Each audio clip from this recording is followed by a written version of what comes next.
Hey guys, tonight we begin with a story that history tried to bury. A truth so unsettling that entire civilizations chose to forget rather than face it. We're diving into the lives of women who dared to exist without men, and the terrifying lengths society went to silence them. So before you get too comfortable, take a moment to like the video and subscribe, but only if you genuinely enjoy what I do here. And let me know in the comments where you're tuning in from and what time it is for you. It's always fascinating to see who's joining us from around the world. Now dim the lights, maybe turn on a fan for that soft background hum, and let's ease into tonight's journey together. Picture this. You're a woman in medieval Europe, and you've just made the most dangerous decision of your life. Not to steal from a king, not to practice witchcraft, not to commit treason. Your crime is far more radical. You've chosen to live without a husband, without a father's protection, without any man's permission to breathe, in a world where a woman's existence was defined entirely by her relationship to men. This wasn't just rebellion. It was heresy. It was madness. And according to most of society, it was impossible. But here's what they didn't want you to know. Throughout history, in every corner of the world, women found ways to slip through the cracks of patriarchal control.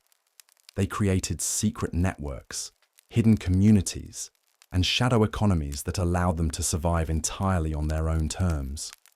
And when the world discovered them, the response was swift, brutal, and designed to make sure no other woman would ever dare to follow their example. Tonight, we're uncovering the forgotten histories of these invisible women. The ones who vanished from official records, not because they didn't exist, but because their very existence threatened the foundation of everything society claimed to believe about the natural order of the world. From the Beguines of medieval Europe, who built entire cities of independent women, to the warrior women of West Africa, who ruled without kings, to the mysterious communities of women in ancient China, who developed their own secret language that men were forbidden to learn. What you're about to hear isn't just history, it's archaeology of fear. Because every story we uncover reveals not just what these women accomplished, but why the world was so terrified of them that it tried to erase them completely. Let's start in the misty forests of medieval Belgium, where something extraordinary was taking shape. The year is 1170, and in the bustling trading cities of Flanders, a quiet revolution was beginning. Women were disappearing. Not through violence or disease, but through choice. They were slipping away from marriages, from convents, from every traditional path society had carved out for them, and vanishing into something entirely new. These women called themselves Beguines, and they were creating the world's first feminist communes centuries before anyone had even invented the word feminism. But don't mistake them for gentle religious sisters spinning wool and singing hymns. These women were dangerous. They were literate when most men couldn't read. They controlled vast of trade and networked commerce. They owned property, made political decisions, and lived entirely without male oversight. And they were multiplying. By the 13th century, entire neighborhoods in cities like Brussels, Ghent, and Leuven had been transformed into beguinages, walled communities where hundreds, sometimes thousands of women lived together in houses they owned, practicing trades they controlled, following rules they created. Imagine walking through one of these communities at dusk, the narrow cobblestone streets echoing with the sound of women's voices discussing business, politics, theology.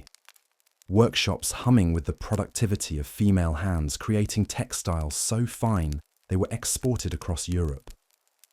Libraries where women studied not just religious texts, but medicine, mathematics, and natural philosophy. To the outside world, it looked like witchcraft. How else could you explain women thriving without men? The church was baffled. These weren't nuns, bound by vows and controlled by male abbots. They weren't wives, owned by husbands. They weren't daughters, dependent on fathers. They existed in a category that shouldn't have been possible. They were free. But freedom, especially women's freedom, has always come with a price. And the price for the Begans was about to become terrifyingly steep, because what started as a few dozen women choosing an alternative way of life had grown into something that threatened the very foundation of medieval society. By the early 1300s, there were an estimated 200,000 Beguines across northern Europe. That's 200,000 women living proof that the entire structure of patriarchal control was nothing more than a carefully constructed lie. The backlash, when it came, was swift and merciless. In 1311, the Council of Vienne declared the Beguine movement heretical, not because of what they believed, but because of how they lived. The church couldn't tolerate the existence of women who proved that female independence wasn't just possible, but profitable.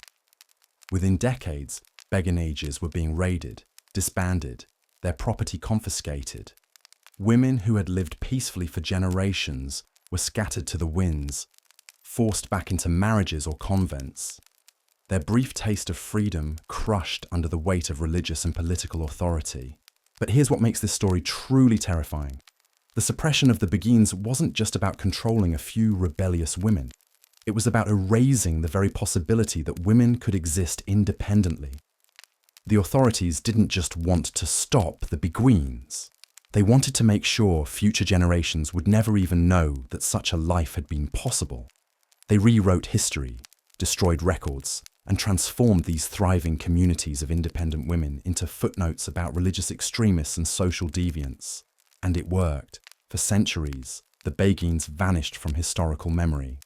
Their achievements were attributed to men, their innovations were credited to monasteries. Their very existence was questioned by scholars, who couldn't believe that medieval women had possessed such agency, such power, such audacious independence.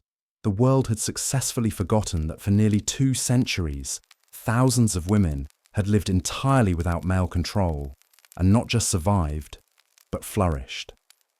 Yet even as the Beguines were being erased from European history, similar communities of independent women were emerging in the most unlikely places.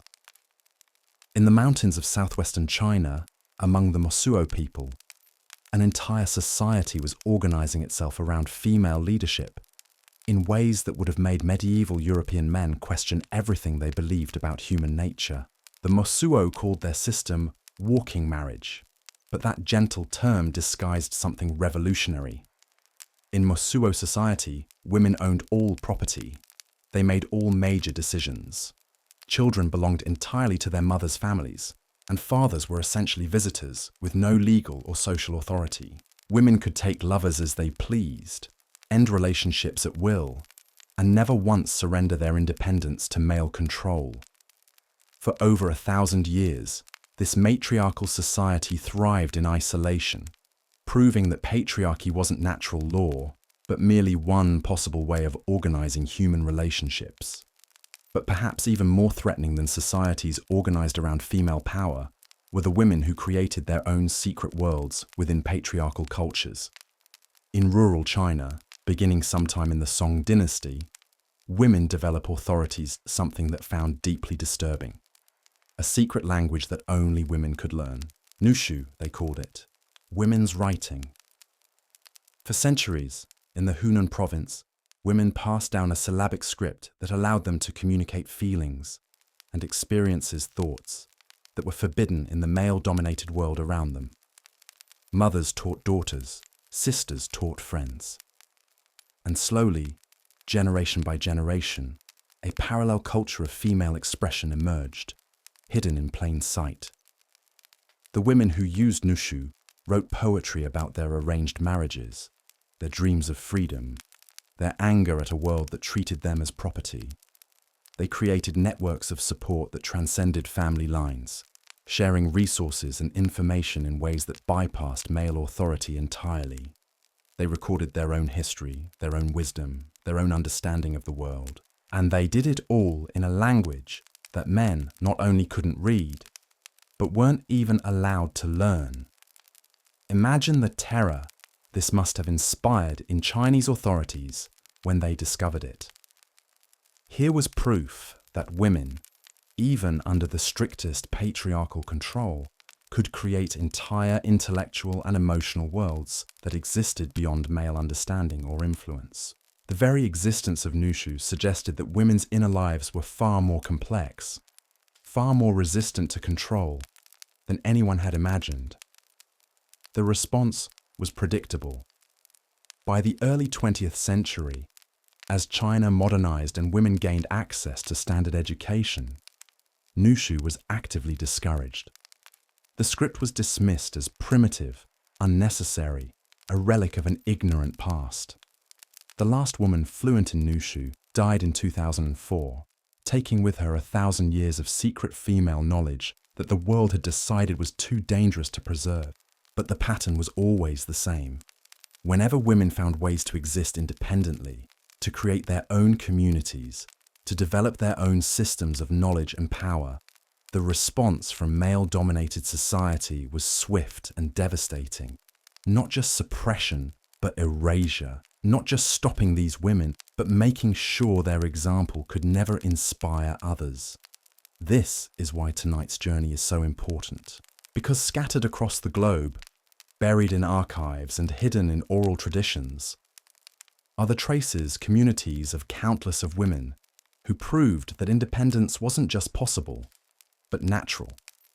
Women who created their own economies, their own governments, their own ways of understanding the world. Women whose very existence was so threatening to the established order that entire civilizations conspired to forget them.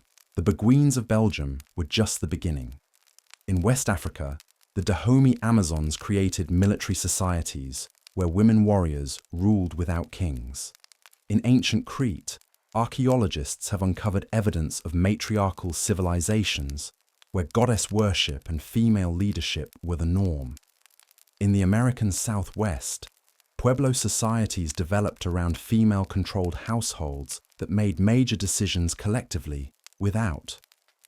Each male interference of these societies represented a different answer to the same fundamental question. What would the world look like if women didn't need men to survive, to thrive, to create meaning and purpose in their lives? And each time that question was answered with real, living examples of female independence, the response from patriarchal societies was the same: destruction, followed by deliberate forgetting. Tonight, we're remembering. We're pulling these stories out of the shadows where they've been hidden for centuries. We're examining not just what these women accomplished, but why their accomplishments were so threatening that entire civilizations chose amnesia over acknowledgement. Because here's what becomes clear when you start looking for these forgotten communities of independent women. They weren't anomalies. They weren't accidents. They were everywhere, in every culture, in every time period, proving over and over again that the supposed natural order of male dominance was nothing more than a carefully maintained fiction. And that's what made them truly terrifying. Not their strength, not their independence, not even their success. What made them terrifying was their normalcy. How easily they flourished once freed from male control. How naturally they organized themselves into productive, peaceful, innovative societies. How clearly they demonstrated that women didn't need men's protection, men's guidance, or men's permission to create lives of meaning and purpose. The women we're about to meet tonight lived in different centuries, on different continents, speaking different languages, but they shared something that connected them across time and space. They had all discovered the same dangerous secret, that a woman alone was not a woman incomplete, but a woman free. And once that secret spread, once other women saw that independence was possible, the entire foundation of patriarchal society began to crack. That's why their achievements were bury were stories aced. That's why tonight, as you drift off to sleep, you're hearing about them for the first time, despite the fact that they shaped history in ways that scholars are only beginning to understand. We're just getting started. The women you're about to meet will challenge everything you thought you knew about history about society, about the supposed natural order of human relationships. They'll show you worlds where women ruled without kings, created without male guidance, and thrived without anyone's permission.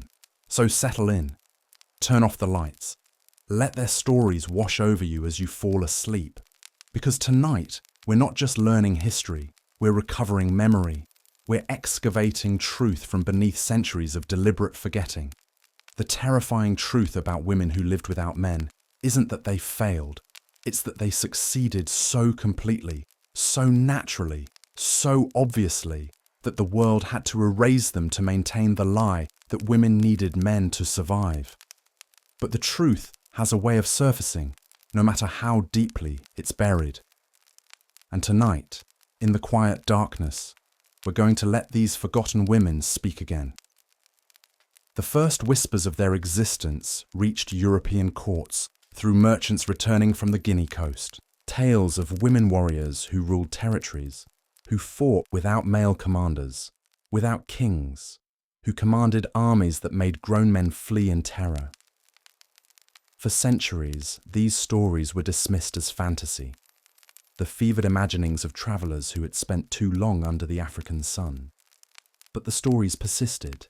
Ship after ship returned with accounts of the Dahomey Amazons, an all-female military force that controlled vast swaths of West Africa. European minds, already struggling to comprehend societies where women held any power at all, simply couldn't process the reality of what they were hearing. Women who trained from childhood to be warriors, women who took no husbands, bore no children, lived and died by the sword, women who answered to a female general and served a kingdom that valued their military prowess above any domestic duty. The kingdom of Dahomey, in what is now modern-day Benin, had discovered something that European societies refused to acknowledge. That women, when freed from the expectations of motherhood and marriage, could become formidable soldiers. Not just adequate fighters pressed into service during desperate times, but elite warriors whose very reputation struck fear into enemy hearts. These weren't women playing at war. The Dahomey Amazons underwent training regimens that would have broken most men. They learned to scale walls using human heads as stepping stones. They practiced stealth attacks by crawling through thorn bushes until their bodies were scarred and hardened. They competed in combat trials where only the strongest survived to join the ranks. And once they were inducted into this sisterhood of warriors, they took a vow that would have horrified European sensibilities. They swore never to marry, never to bear children, never to know a man's touch. In exchange for this sacrifice, they gained something European women couldn't even dream of: complete autonomy. The Amazons owned their own weapons, their own quarters, their own destinies. They advised kings on matters of war and politics. They controlled trade routes and negotiated with foreign powers. They lived in communal barracks, where loyalty to each other superseded any obligation to family or lover. But what made them truly dangerous wasn't their military prowess. It was their visibility. Unlike the Beguines, who created their independent communities in relative obscurity, the Dahomey Amazons were impossible to ignore. They marched in public ceremonies, displayed their skills before crowds, served as living proof that women could excel in the most masculine of pursuits. Every victory they achieved, every enemy they defeated, every territory they conquered was another crack in the foundation of the belief that women were naturally weak, naturally submissive, naturally dependent on male protection. European observers who witnessed the Amazons in action struggled to describe what they had seen. Their accounts are filled with contradictions, desperate attempts to reconcile the reality before their eyes with everything they believed about female nature. They called the Amazons masculine, as if courage and skill in battle were inherently male traits that women could only possess by becoming somehow less female. They described them as aberrations, exceptions to natural law rather than examples of human potential freed from artificial constraints.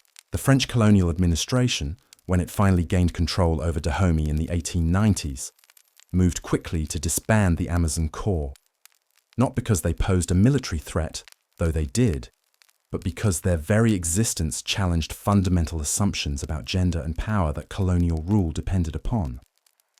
How could European men claim to bring civilization to Africa when African women had already achieved levels of independence and authority that European women weren't allowed to imagine?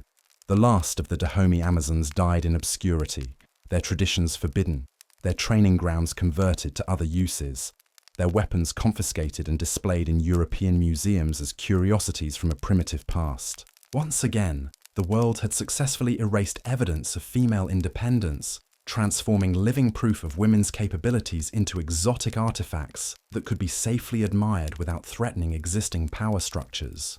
Yet even as the Amazons were being written out of history, their influence had already spread further than anyone realized. Across the Atlantic, in the forests of South America, indigenous societies had been organizing themselves around female power for centuries. The Waro people of the Orinoco Delta told stories of ancient matriarchs who had ruled vast territories without male interference. Archaeological evidence from pre-Columbian civilizations revealed temple complexes dedicated to goddesses, burial sites where women were interred with symbols of authority, art that depicted female figures in positions of clear political and spiritual leadership. But perhaps the most unsettling discovery came from the Amazon rainforest itself, where 20th century anthropologists encountered societies that challenged every assumption about primitive gender roles. Among certain indigenous groups, women controlled all major resources. They made decisions about war and peace, about where the community would settle, about which customs would be preserved and which abandoned. Men hunted and fought, but always under female direction, always serving female priorities, always understanding that their role was supportive rather than dominant. These discoveries sent shockwaves through academic communities that had built entire theoretical frameworks around the assumption that patriarchy was the natural state of human society. If women had been ruling successfully in isolated communities for centuries, if they had created stable, prosperous societies without male dominance, then what did that say about the necessity of the gender roles that governed supposedly civilized nations? The response was predictable. Indigenous matriarchies were dismissed as primitive anomalies, temporary arrangements that would naturally evolve toward male dominance as societies became more sophisticated. The evidence was reinterpreted, the significance downplayed, the implications carefully avoided. Once again, the Academy chose comfortable fiction over uncomfortable truth, but the pattern was becoming impossible to ignore. Every culture, every continent, every historical period revealed traces of women who had found ways to exist independently of male control. In medieval Japan, communities of Buddhist nuns created monasteries that functioned as centers of learning and political influence.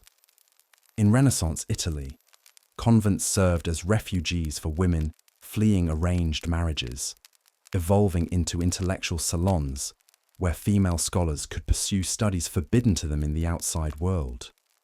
In colonial America, networks of unmarried women created informal economies based on shared resources and mutual support. Each of these communities represented a different strategy for achieving the same goal: female autonomy.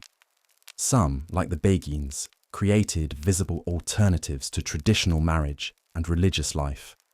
Others, like the Nushu writers, developed hidden networks within existing patriarchal structures. Still others, like the Dahomey Amazons, claimed male spaces for themselves and redefined them according to female priorities. But regardless of their approach, the outcome was always the same: success followed by suppression, achievement followed by erasure, proof that women could thrive independently, followed by desperate attempts to ensure that such proof would never inspire others. The most chilling aspect of this pattern isn't the suppression itself, but the thoroughness of the erasure. These weren't just military defeats or political setbacks. They were systematic campaigns to remove all evidence that female independence had ever been possible. Libraries were purged of texts written by women. Archaeological sites were reinterpreted to minimize female authority. Oral traditions were dismissed as mythology rather than historical record. Generation after generation grew up ignorant of their own heritage, unaware that their grandmothers and great-grandmothers had once lived in societies where women's autonomy was not just tolerated, but celebrated. The very possibility of female independence became literally unthinkable, not because it was impossible, but because all evidence of its reality had been systematically destroyed. This is why tonight's journey feels so urgent, so necessary. We're not just recovering lost history, we're recovering lost possibility. Every story we uncover, every community we remember, every achievement we acknowledge is another crack in the wall of forgetting that has kept women imprisoned in narratives of dependence and limitation. The women whose stories fill the darkness tonight lived in times and places where female independence seemed impossible. Yet they found ways to claim it anyway. They created spaces where women could exist as complete human beings, rather than supporting characters in male stories. They proved, over and over again, that the supposed natural order of patriarchal dominance was nothing more than a carefully maintained illusion. Their success was so complete, so undeniable, so dangerous to existing power structures that entire civilizations conspired to forget them. But memory has a way of surviving even the most determined attempts at erasure. In whispered stories, in hidden texts, in archaeological fragments that refuse to fit comfortable narratives, the truth persists. Tonight, as you drift towards sleep, let these forgotten women fill your dreams. Let their voices remind you that independence has always been possible, that autonomy has always been within reach, that the barriers keeping women trapped in dependence are human constructions that can be human deconstructed. The terrifying truth about women who lived without men isn't just that they existed, it's that they succeeded so naturally, so completely, that their very existence had to be erased to maintain the fiction that women needed male protection to survive. But we remember, and in remembering, we reclaim not just their stories, but the possibilities they represent, the future they imagined, the freedom they achieved. The independence they proved was not just possible, but natural. The darkness is full of their whispers now. Listen closely, and you might hear them calling your name. In the windswept highlands of medieval Scotland, where mist clung to ancient stone circles and Celtic traditions ran deeper than Christian lore, another kind of woman was emerging from the shadows. They called them Women the Wise, though that gentle title masked something far more subversive. These were women who had discovered that knowledge itself could be a form of independence, that understanding the mysteries of healing, weather, and human nature could free them from the need for male protection. But unlike the organized communities of Beguines or the visible warrior societies of Dahomey, these women operated in the spaces between official recognition and outright persecution. They were the midwives who knew more about anatomy than university-trained physicians, the herbalists whose understanding of plants and poisons surpassed anything found in monastery libraries, the weather readers whose predictions kept entire villages from starvation. Margaret the Leech Wife lived alone in a stone cottage outside the village of Drumnadracheat in the 14th century. Her story survives only because she was eventually tried for witchcraft, and court records preserve what official history tried to bury. Margaret owned no land, had no husband, claimed no noble bloodline. Yet for 30 years she wielded more real power than most lords. When plague struck the highlands, it was Margaret the villagers sought, not the priest. When difficult births threatened both mother and child, Margaret's knowledge saved lives that prayer alone could not. When mysterious ailments baffled learned men, Margaret's remedies succeeded where Latin texts failed. She had created something unprecedented, economic independence through expertise. The accusations against her reveal just how threatening this independence had become. She was charged not just with practicing medicine without male supervision, but with refusing to marry, with living alone without shame, with accumulating wealth through her own labour. The court records describe her as unnaturally learned and presumptuous in her solitary state. Her real crime wasn't witchcraft. It was proving that a woman could survive and thrive entirely through her own knowledge and skill. Margaret's trial transcript makes for chilling reading. When asked why she had never taken a husband, she replied that she had no need of man's governance, having governance enough of mine own affairs. When pressed about her healing practices, she stated that her knowledge came not from devil's teaching, but from careful observation of God's creation. Every answer she gave was reasonable, logical, even devout. Yet every answer was also evidence of her dangerous autonomy. She was burned in 1347, but not before her example had inspired other women across the Highlands. Within decades, networks of wise women were sharing knowledge, resources, and protection. They developed systems of apprenticeship that bypassed male control, created informal economies based on skill rather than marriage, established reputations that made them indispensable to their communities. The church's response was swift and devastating. The witch trials that swept across Scotland in the following centuries weren't random outbursts of superstition. They were calculated campaigns to destroy any woman who had achieved independence through knowledge. The victims weren't chosen for their supposed supernatural powers. They were chosen for their very real autonomy, their dangerous proof that women could exist successfully outside male authority. But even as Scottish wise women were being burned as witches, similar figures were emerging in the most unlikely corners of the world. In the trading cities of medieval India, communities of Devadasis were creating religious and economic institutions that functioned entirely under female control. These temple dancers and musicians weren't just performers. They were landowners, moneylenders, patrons of the arts, political advisors who wielded influence that married women couldn't imagine. The Devadasi system allowed women to dedicate themselves to divine service while maintaining complete personal autonomy. They could not be given in marriage because they were already married to the gods. They could not be controlled by fathers or husbands because their primary allegiance was to the temple.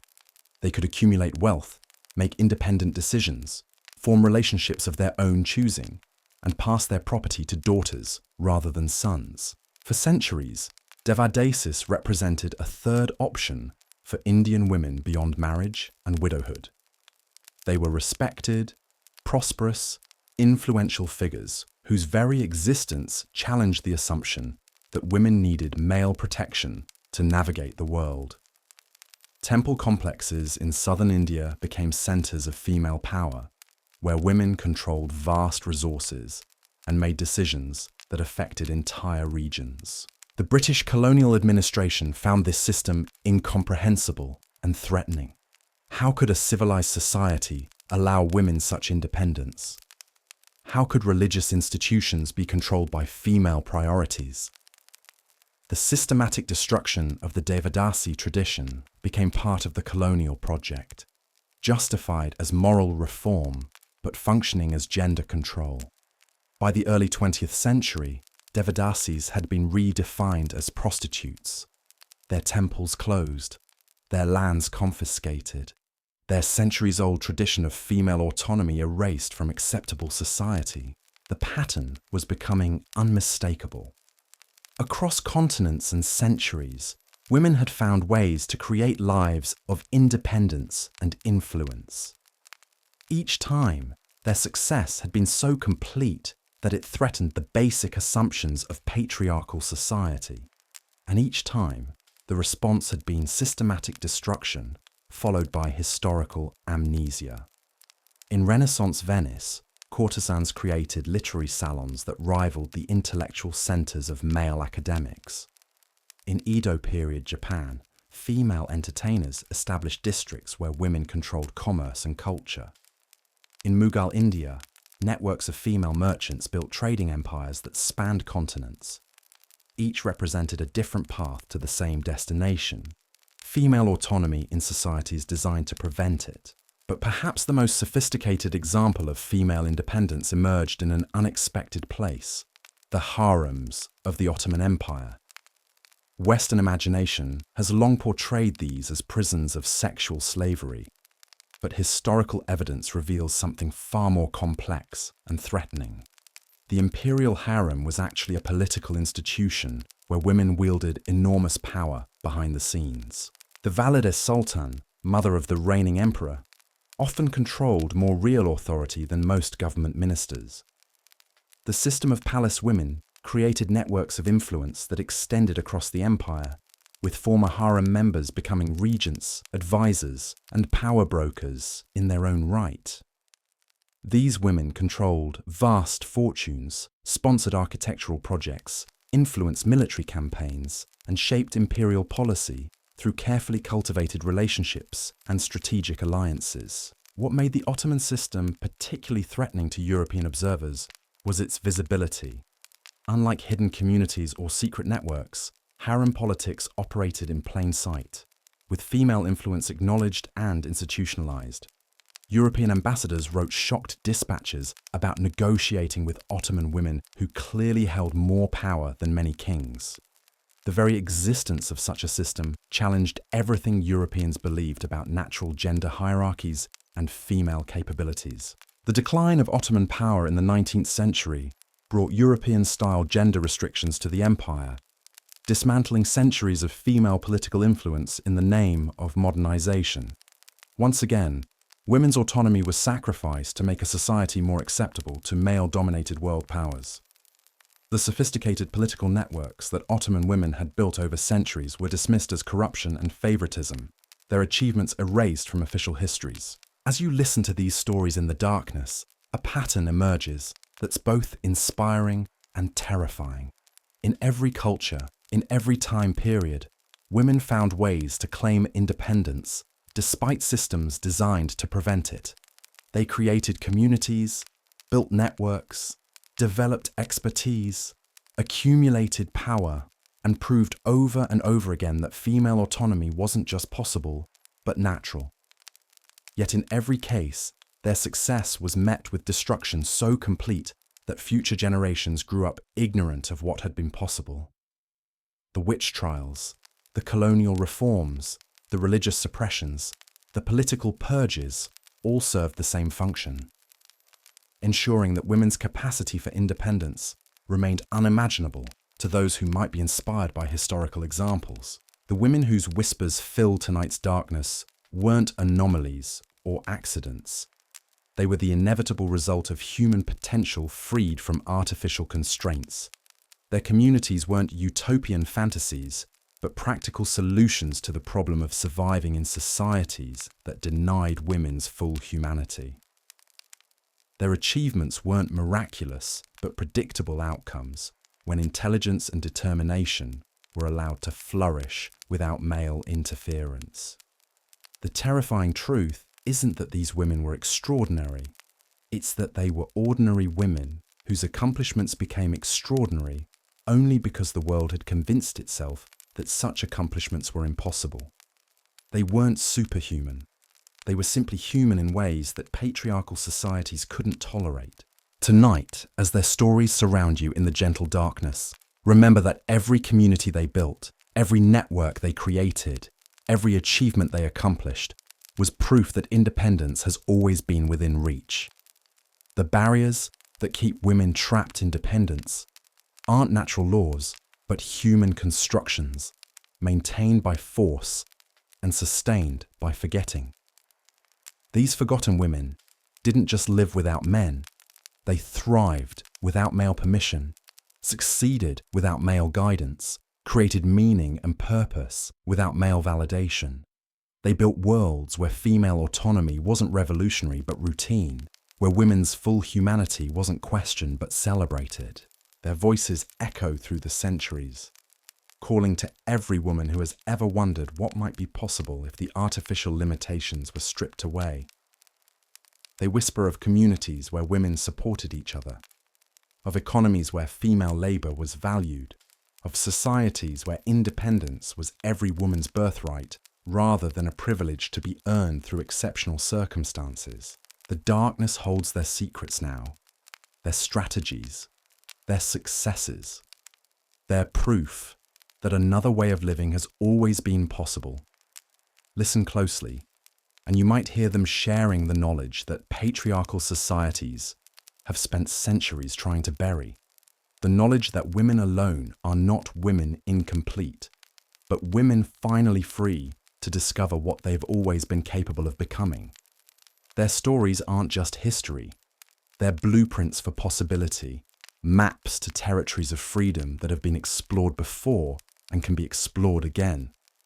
In the quiet space between waking and sleeping, let their whispers remind you that independence isn't a modern invention, but an ancient birthright that's been temporarily forgotten but never truly lost. The terrifying truth about women who lived without men is spreading through the darkness now, carried on voices that refuse to be silenced, preserved in memories that refuse to die, calling to futures that refuse to be limited by the failures of imagination that have governed the past. In the frozen fjords of medieval Iceland, where winter nights stretched for months and survival depended on community cooperation, a different kind of female independence was quietly taking root. Here, in a landscape so harsh that every person's contribution was essential, women discovered something that more temperate climates had hidden from them. They found that extreme circumstances could crack open possibilities that civilized societies had sealed shut. The Icelandic sagas, those epic tales of heroes and adventures, contain scattered references to women who lived entirely outside the normal structures of marriage and family. They called them the lone women, though that term hardly captured the sophisticated networks these women had created across the scattered farmsteads of the island. These weren't hermits or outcasts. They were women who had discovered that Iceland's unique combination of isolation and harsh climate created spaces where traditional gender roles simply couldn't survive. Thorin the Far Traveller appears in several sagas, always at the edges of the main narrative, always described with a mixture of respect and bewilderment that suggests the saga writers didn't quite know what to make of her. She owned her own ship, commanded her own crew, and sailed the treacherous North Atlantic routes that connected Iceland to Norway, Ireland, and beyond. For 30 years, she lived without husband or protector, accumulating wealth through trade and establishing her own household that served as a way station for other travelling women. What made Thorin's story particularly threatening wasn't just her commercial success, it was the way her example spread across the island like wildfire. By the 13th century, dozens of women had followed her lead, creating an informal network of female traders, ship owners, and independent householders who operated entirely outside male authority. They shared information about weather patterns, trade opportunities, and safe harbours. They provided mutual support during emergencies. They created an alternative economy where women's skills and judgment were valued above their reproductive capacity. The Icelandic Church, already struggling to impose continental Christian values on a stubbornly pagan population, found these independent women particularly troubling. How could they preach about female submission and dependence when half the congregation could point to successful examples of women living entirely without male oversight? The solution was characteristically medieval. If you can't change reality, change the stories about reality. By the 14th century, new versions of the sagas began appearing, versions where the lone women had been transformed into tragic figures whose independence led inevitably to disaster and death. Thorin the Far Traveller became Thorin the Cursed, a woman whose refusal to marry had brought supernatural punishment upon herself and her followers. The sophisticated trading networks became cautionary tales about the dangers of female pride and ambition. But even as Iceland's independent women were being written out of official history, their influence was spreading to places where the very idea of female autonomy seemed impossible. In the locked quarters of medieval Chinese households, where women were expected to remain invisible and silent throughout their lives, secret communities were forming that challenged every assumption about female nature and capability.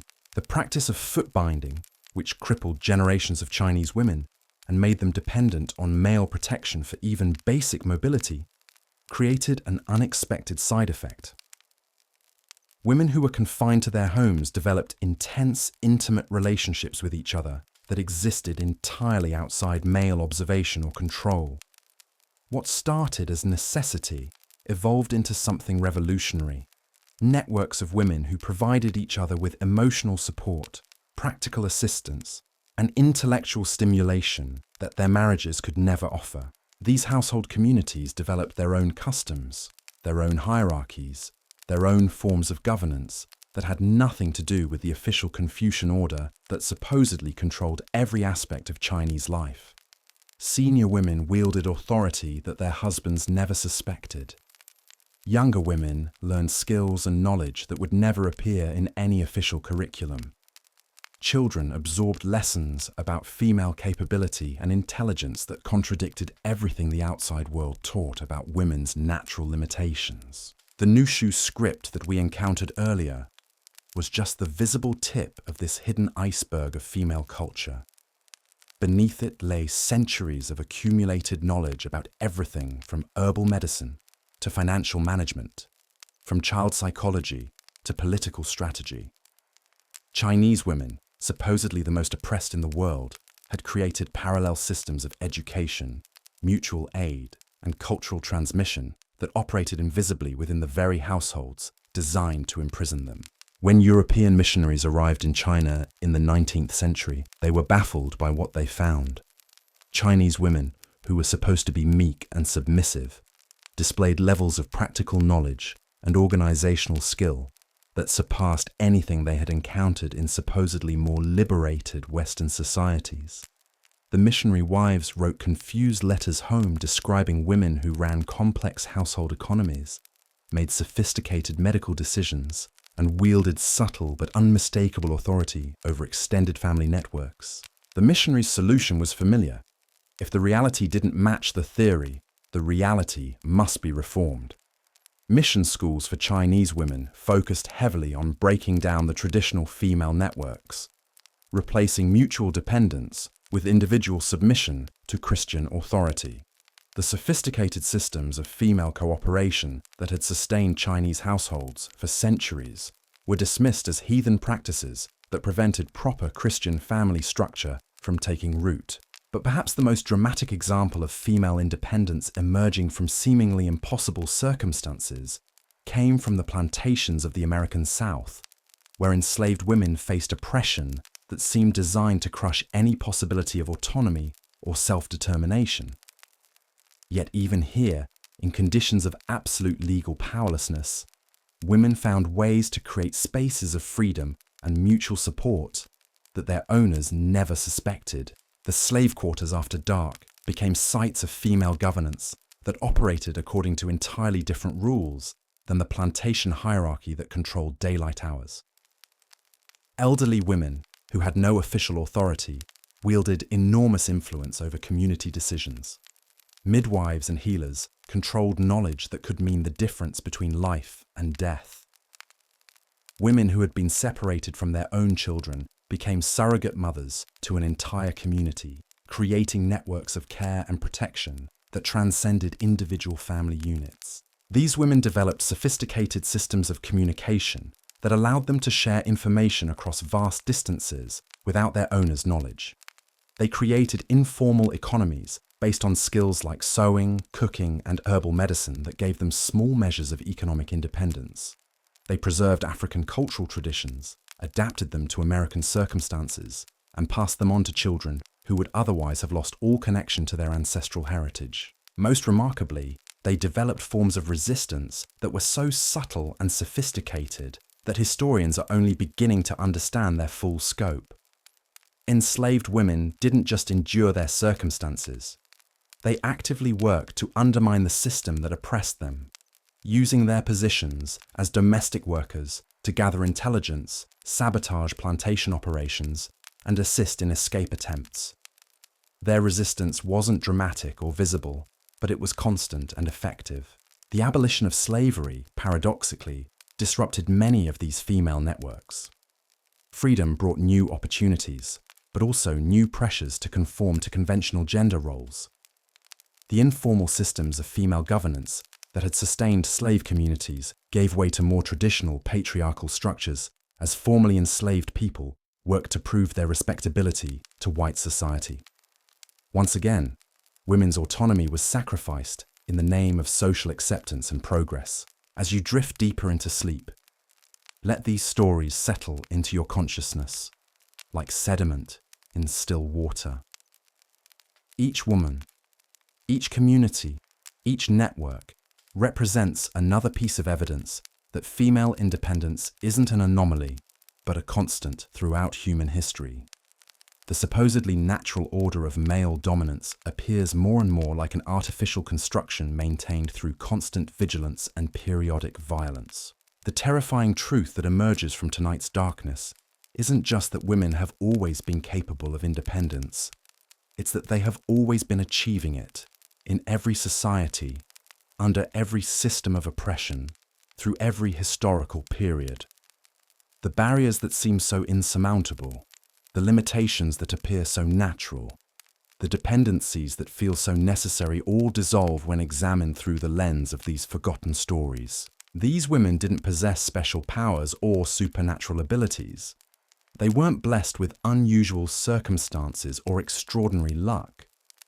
They were ordinary human beings who refused to accept that their potential was limited by their gender. They looked at the world around them, identified the spaces where female agency was possible, and claimed those spaces with quiet determination and systematic effort. Their success wasn't miraculous, it was predictable. When human intelligence and creativity are allowed to flourish without artificial constraints, remarkable achievements inevitably follow.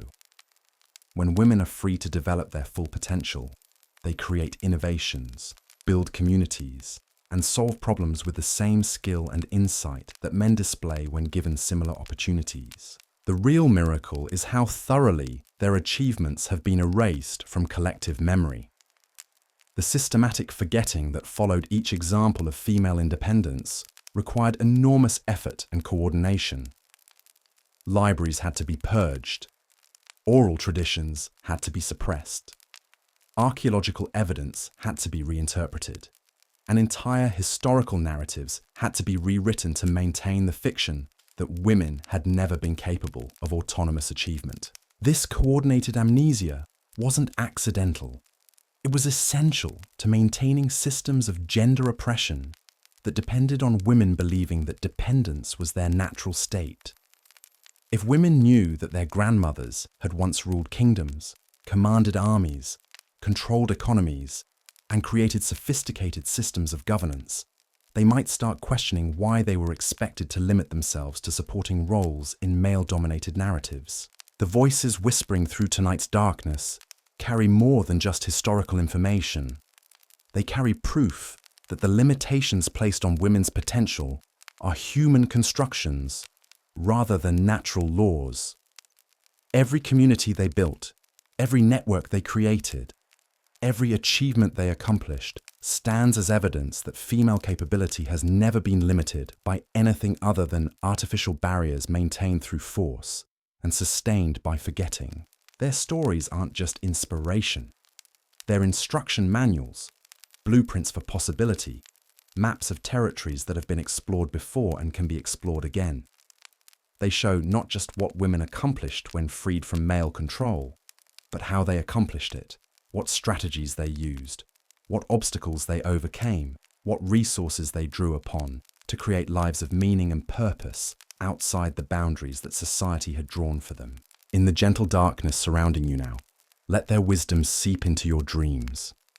Let their examples remind you that independence has always been possible, that autonomy has always been within reach, that the only thing standing between women and their full potential is the accumulated weight of centuries of lies about what women can and cannot achieve.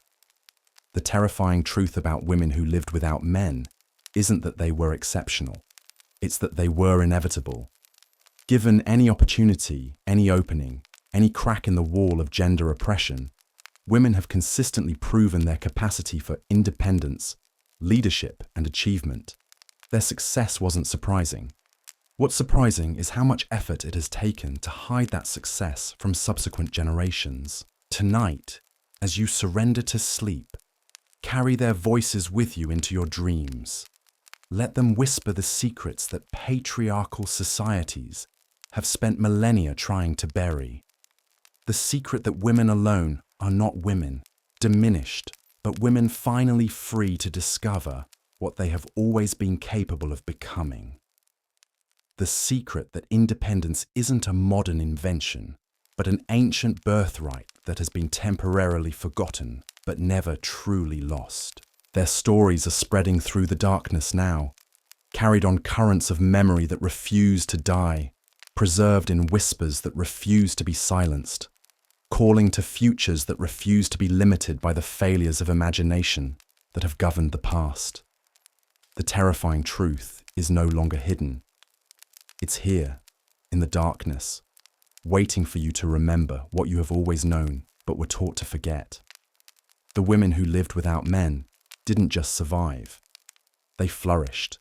And their flourishing proves that every limitation placed on women's potential, every barrier erected to prevent female independence, every system designed to maintain male dominance, is nothing more than a carefully constructed lie that's the moment it's exposed to the dissolved light of historical truth. Sleep now, surrounded by their presence, protected by their knowledge, inspired by their courage. Tomorrow you will wake in a world that still insists women need male permission to breathe. But tonight, in your dreams, you will remember that permission was never necessary. Freedom was always possible. Independence was always within reach. The darkness holds their secrets. The silence carries their voices. The night remembers what the day has chosen to forget. And in that remembering, something ancient and powerful stirs to life again, ready to reclaim what was always rightfully theirs. In the mist-shrouded mountains of medieval Tibet, where the air was so thin that every breath felt like a prayer, and the landscape stretched endlessly toward heaven, another form of female independence was quietly taking shape. Here, in monasteries perched on cliff tops that seemed to touch the sky itself, women were discovering something that lowland civilizations had made unthinkable. They were finding that spiritual authority could become a pathway to complete autonomy, a bridge between earthly powerlessness and divine liberation. The Dakinis, as they were known, weren't typical Buddhist nuns confined to subsidiary roles in male-dominated religious hierarchies. These were women who claimed direct connection to the divine feminine, who taught that enlightenment had no gender, who established their own lineages of spiritual transmission that bypassed male authority entirely. In the rarefied air of the Himalayas, where survival itself required transcending ordinary human limitations, these women created something unprecedented. Religious communities where female wisdom was considered superior to male learning.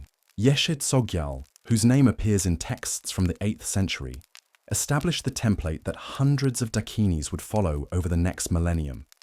She refused marriage to a king, claimed the mountains as her domain, and spent decades developing meditation practices that attracted disciples from across the Buddhist world. But unlike male spiritual teachers who gathered followers to serve their vision, Yeshe created something different. Networks of women who supported each other's individual paths to enlightenment. The Dakini communities that emerged in her wake operated according to principles that would have horrified conventional Buddhist monasteries. Women moved freely between communities, following their own spiritual intuitions rather than fixed hierarchies. They developed their own interpretations of Buddhist teachings, emphasizing aspects of the doctrine that resonated with female experience.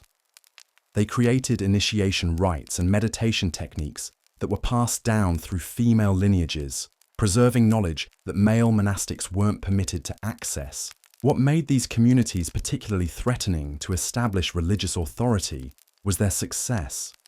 Dakini teachings attracted followers not just from Tibet, but from across the Buddhist world. Their meditation techniques produced results that surpassed anything achieved in traditional male monasteries. Their understanding of consciousness and spiritual development influenced entire schools of Buddhist thought. Yet because they operated outside official religious structures, their achievements could never be formally acknowledged or incorporated into mainstream Buddhist doctrine. The Chinese invasion of Tibet in the 1950s provided the perfect opportunity to eliminate these inconvenient examples of female spiritual authority. Dakini communities were specifically targeted for destruction, their libraries burned, their teachers killed or scattered. The official justification was political. These women represented feudal superstition that had no place in modern socialist society. The unstated reality was that their example of female independence was incompatible with both traditional Chinese gender roles and communist ideologies that insisted all authority must flow through male-dominated party structures. But even Asatan Dak Tibenis were being erased from the physical world. Similar communities of spiritually independent women were emerging in the most unlikely corners of medieval Europe. In the forests of Germany, groups of women were developing their own interpretations of Christian mysticism that had nothing to do with official church doctrine and everything to do with direct personal experience of the divine. Mechthild of Magdeburg, writing in the 13th century, described visions that placed female spiritual experience at the center of divine revelation. Her mystical writings spoke of God as lover rather than judge, of spiritual union as ecstatic rather than submissive, of female souls as specially chosen vessels for divine wisdom. But Mechthild wasn't writing in isolation.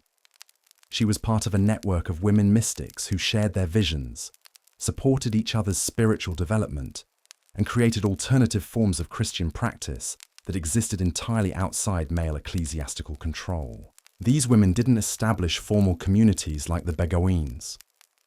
Instead, they created invisible networks that connected anchoresses, mystics, and religious women across vast distances. They communicated through letters, through traveling companions, through shared spiritual practices that created bonds stronger than blood or marriage. They developed their own theological understanding, their own interpretation of Scripture, their own relationship with divinity that required no male intermediary. The Church's response was characteristically brutal. Women who claimed direct access to divine revelation were automatically suspect. Their visions were dismissed as demonic deceptions. Their spiritual practices were condemned as heretical. Their writings were banned, burned, or heavily censored to remove any suggestion that women might have special spiritual authority or insight. By the 15th century, the networks of female mystics that had flourished for 2 centuries had been systematically dismantled, their members scattered or silenced. Yet even as European mystics were being suppressed, women in other parts of the world were discovering that spiritual authority could provide pathways to independence that secular society made impossible. In medieval Japan, communities of Buddhist nuns created monastery complexes that functioned as centers of female learning and political influence. These weren't subsidiary institutions dependent on male monasteries. They were independent centers of religious authority where women controlled their own ordination ceremonies, developed their own interpretations of Buddhist law, and wielded influence that extended far beyond religious circles. The Hokeji nunnery in Nara, founded in the 8th century, became a model for female religious independence that spread across Japan over the following centuries.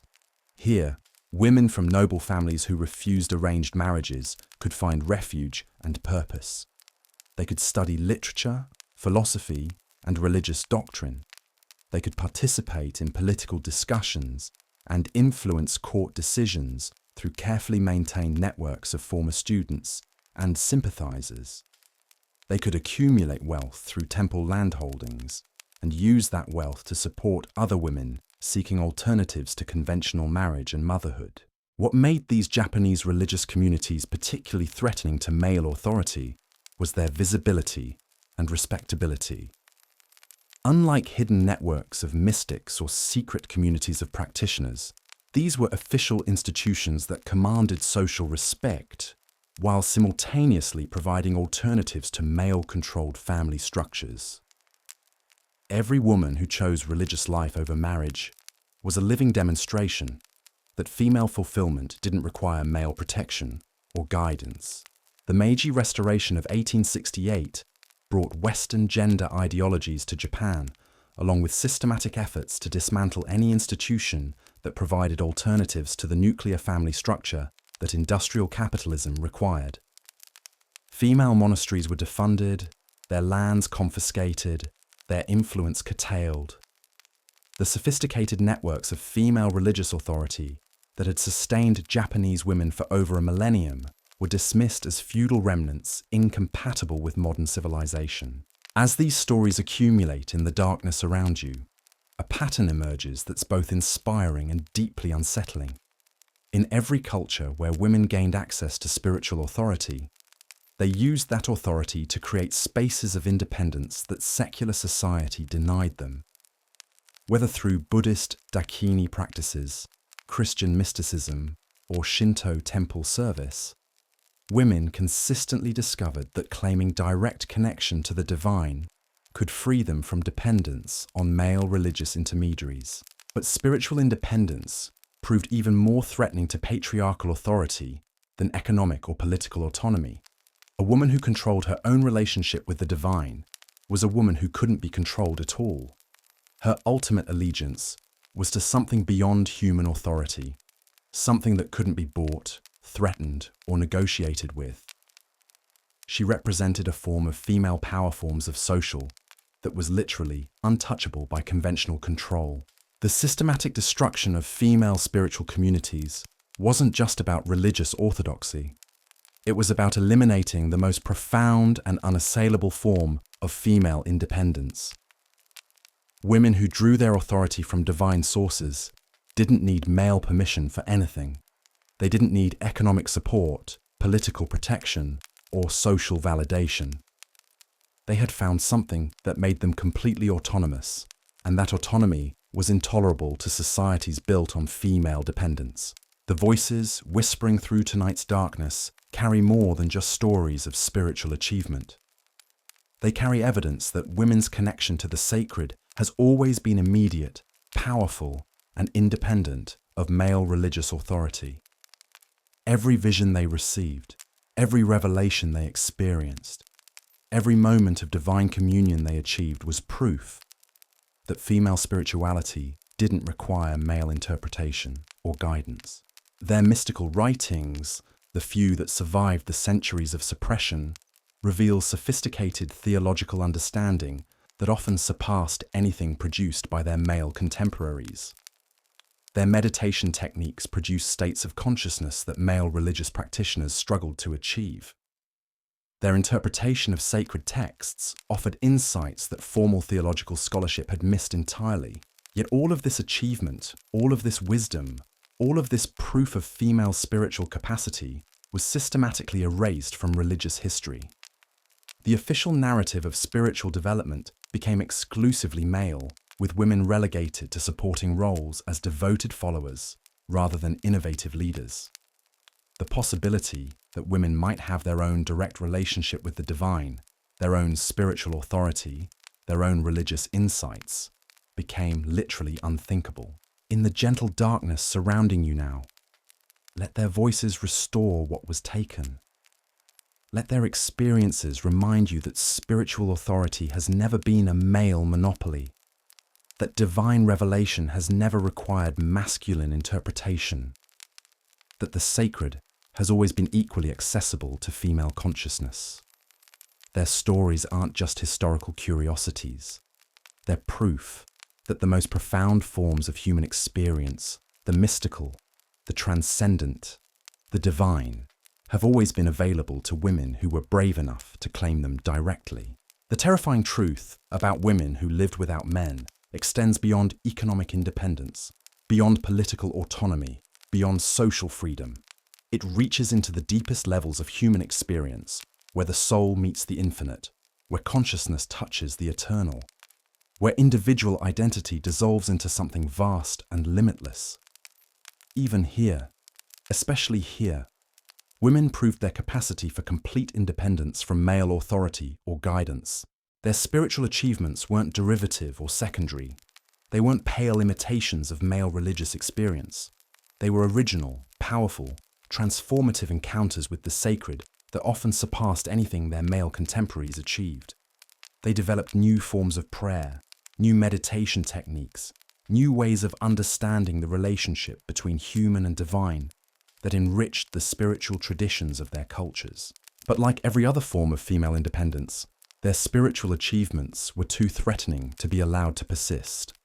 The systematic destruction of female religious authority wasn't just about maintaining male control over institutional religion.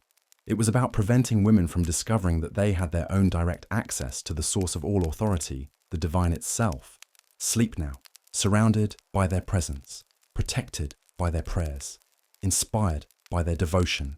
Let their spiritual reminding you that the sacred has always been as wisdom seep into your dreams, available to female consciousness as to male, that divine revelation has never required masculine interpretation, that spiritual authority has always been every woman's birthright, rather than a privilege granted by male religious hierarchies. In your dreams tonight, you might hear them chanting, praying, meditating in languages that were silent centuries ago. You might glimpse the monasteries they built, the retreats they established, the sacred spaces they created where women could encounter the divine without male interference. You might feel the peace they found in their independence, the joy they discovered in their freedom, the profound satisfaction they experienced in lives lived according to their own spiritual understanding rather than someone else's religious authority. The darkness holds their secrets now, their practices, their insights, their proof that spiritual independence is not just possible, but natural for women who are willing to claim it. Their voices join the chorus of all the forgotten women whose stories have filled tonight's journey, creating a symphony of female achievement that no amount of historical suppression has been able to silence completely. You will wake in a world that still, tomorrow insists women need male spiritual guidance, that still claims religious authority is naturally masculine, that still teaches female spirituality must be mediated through male interpretation. But tonight, in the sacred darkness, you will remember that none of that was ever true. The divine was always accessible. Spiritual authority was always available. Religious independence was always possible. The women who lived without men didn't just survive in the material world. They thrived in the spiritual realm, proving that every dimension of human experience, economic, political, social, and sacred, belongs as much to women as to men. Their achievements in all these realms stand as eternal testimony to the lie that female dependence is natural or necessary. In the profound silence that follows their voices, something ancient and powerful stirs to life again, ready to reclaim what was always rightfully theirs. The terrifying truth is no longer hidden in darkness. It's here, in the light of understanding, waiting for you to remember what you always knew but were taught to forget. The terrifying truth spreads further when we turn our gaze to the frozen lakes of medieval Russia, where winter nights stretched endless and dark, and survival demanded forms of cooperation that civilized societies had never imagined. Here, in villages scattered across the vast Siberian wilderness, communities of women were quietly developing something that would have horrified the czars and patriarchs who claimed to rule them. They were learning that extreme isolation could become the perfect camouflage for complete autonomy. The old believers, those Russian Orthodox communities who fled into the wilderness rather than accept church reforms, created an unexpected sanctuary for female independence. In settlements so remote that government officials visited perhaps once a decade, women discovered that religious devotion could become a shield behind which entirely different forms of social organization could flourish. These weren't just communities where women participated equally.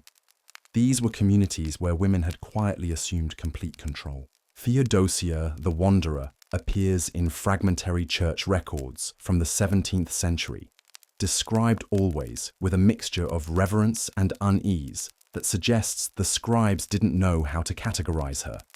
She led a community of several hundred old believers deep in the Ural Mountains, where she established what can only be described as a feminist theocracy.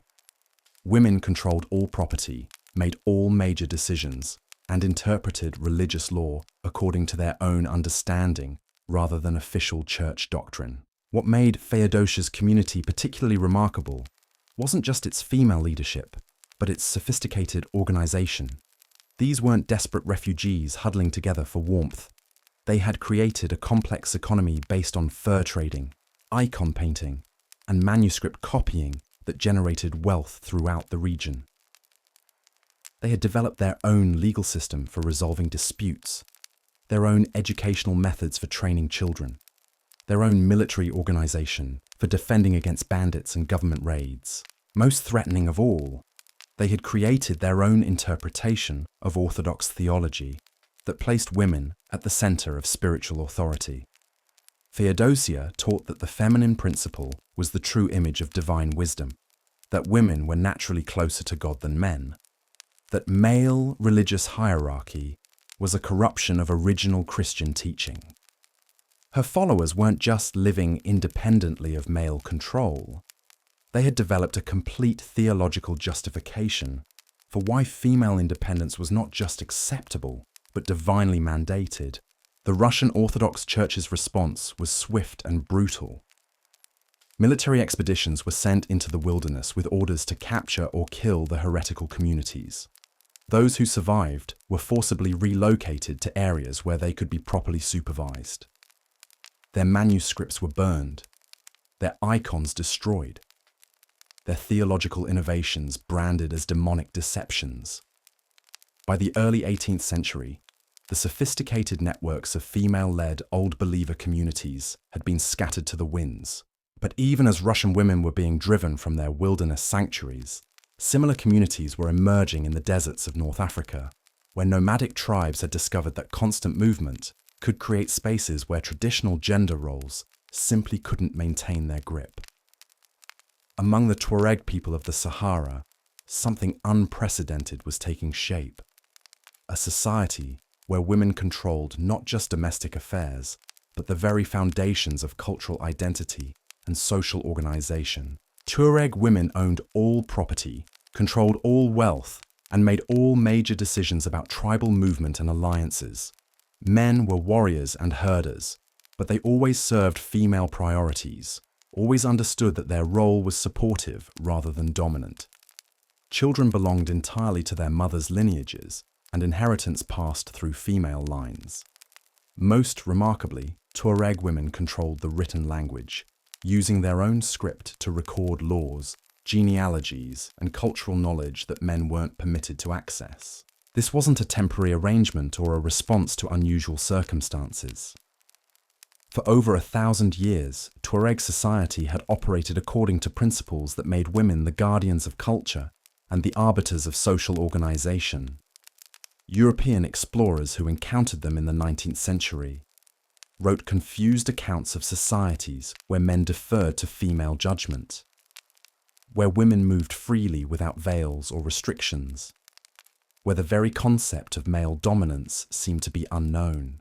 The French colonial administration found Tuareg gender arrangements incomprehensible and threatening. How could a civilized government deal with societies where women made the important decisions? How could colonial authority be established when the people with real power weren't the men who could be easily identified and controlled?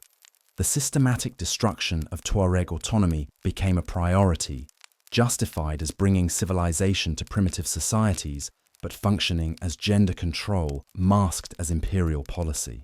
By the mid-20th century, the traditional Tuareg way of life had been largely destroyed. Nomadic routes were blocked by national borders. Traditional leadership structures were replaced by male-dominated colonial administrations. The sophisticated systems of female authority that had sustained Tuareg culture for millennia were dismissed as primitive customs incompatible with modern governance.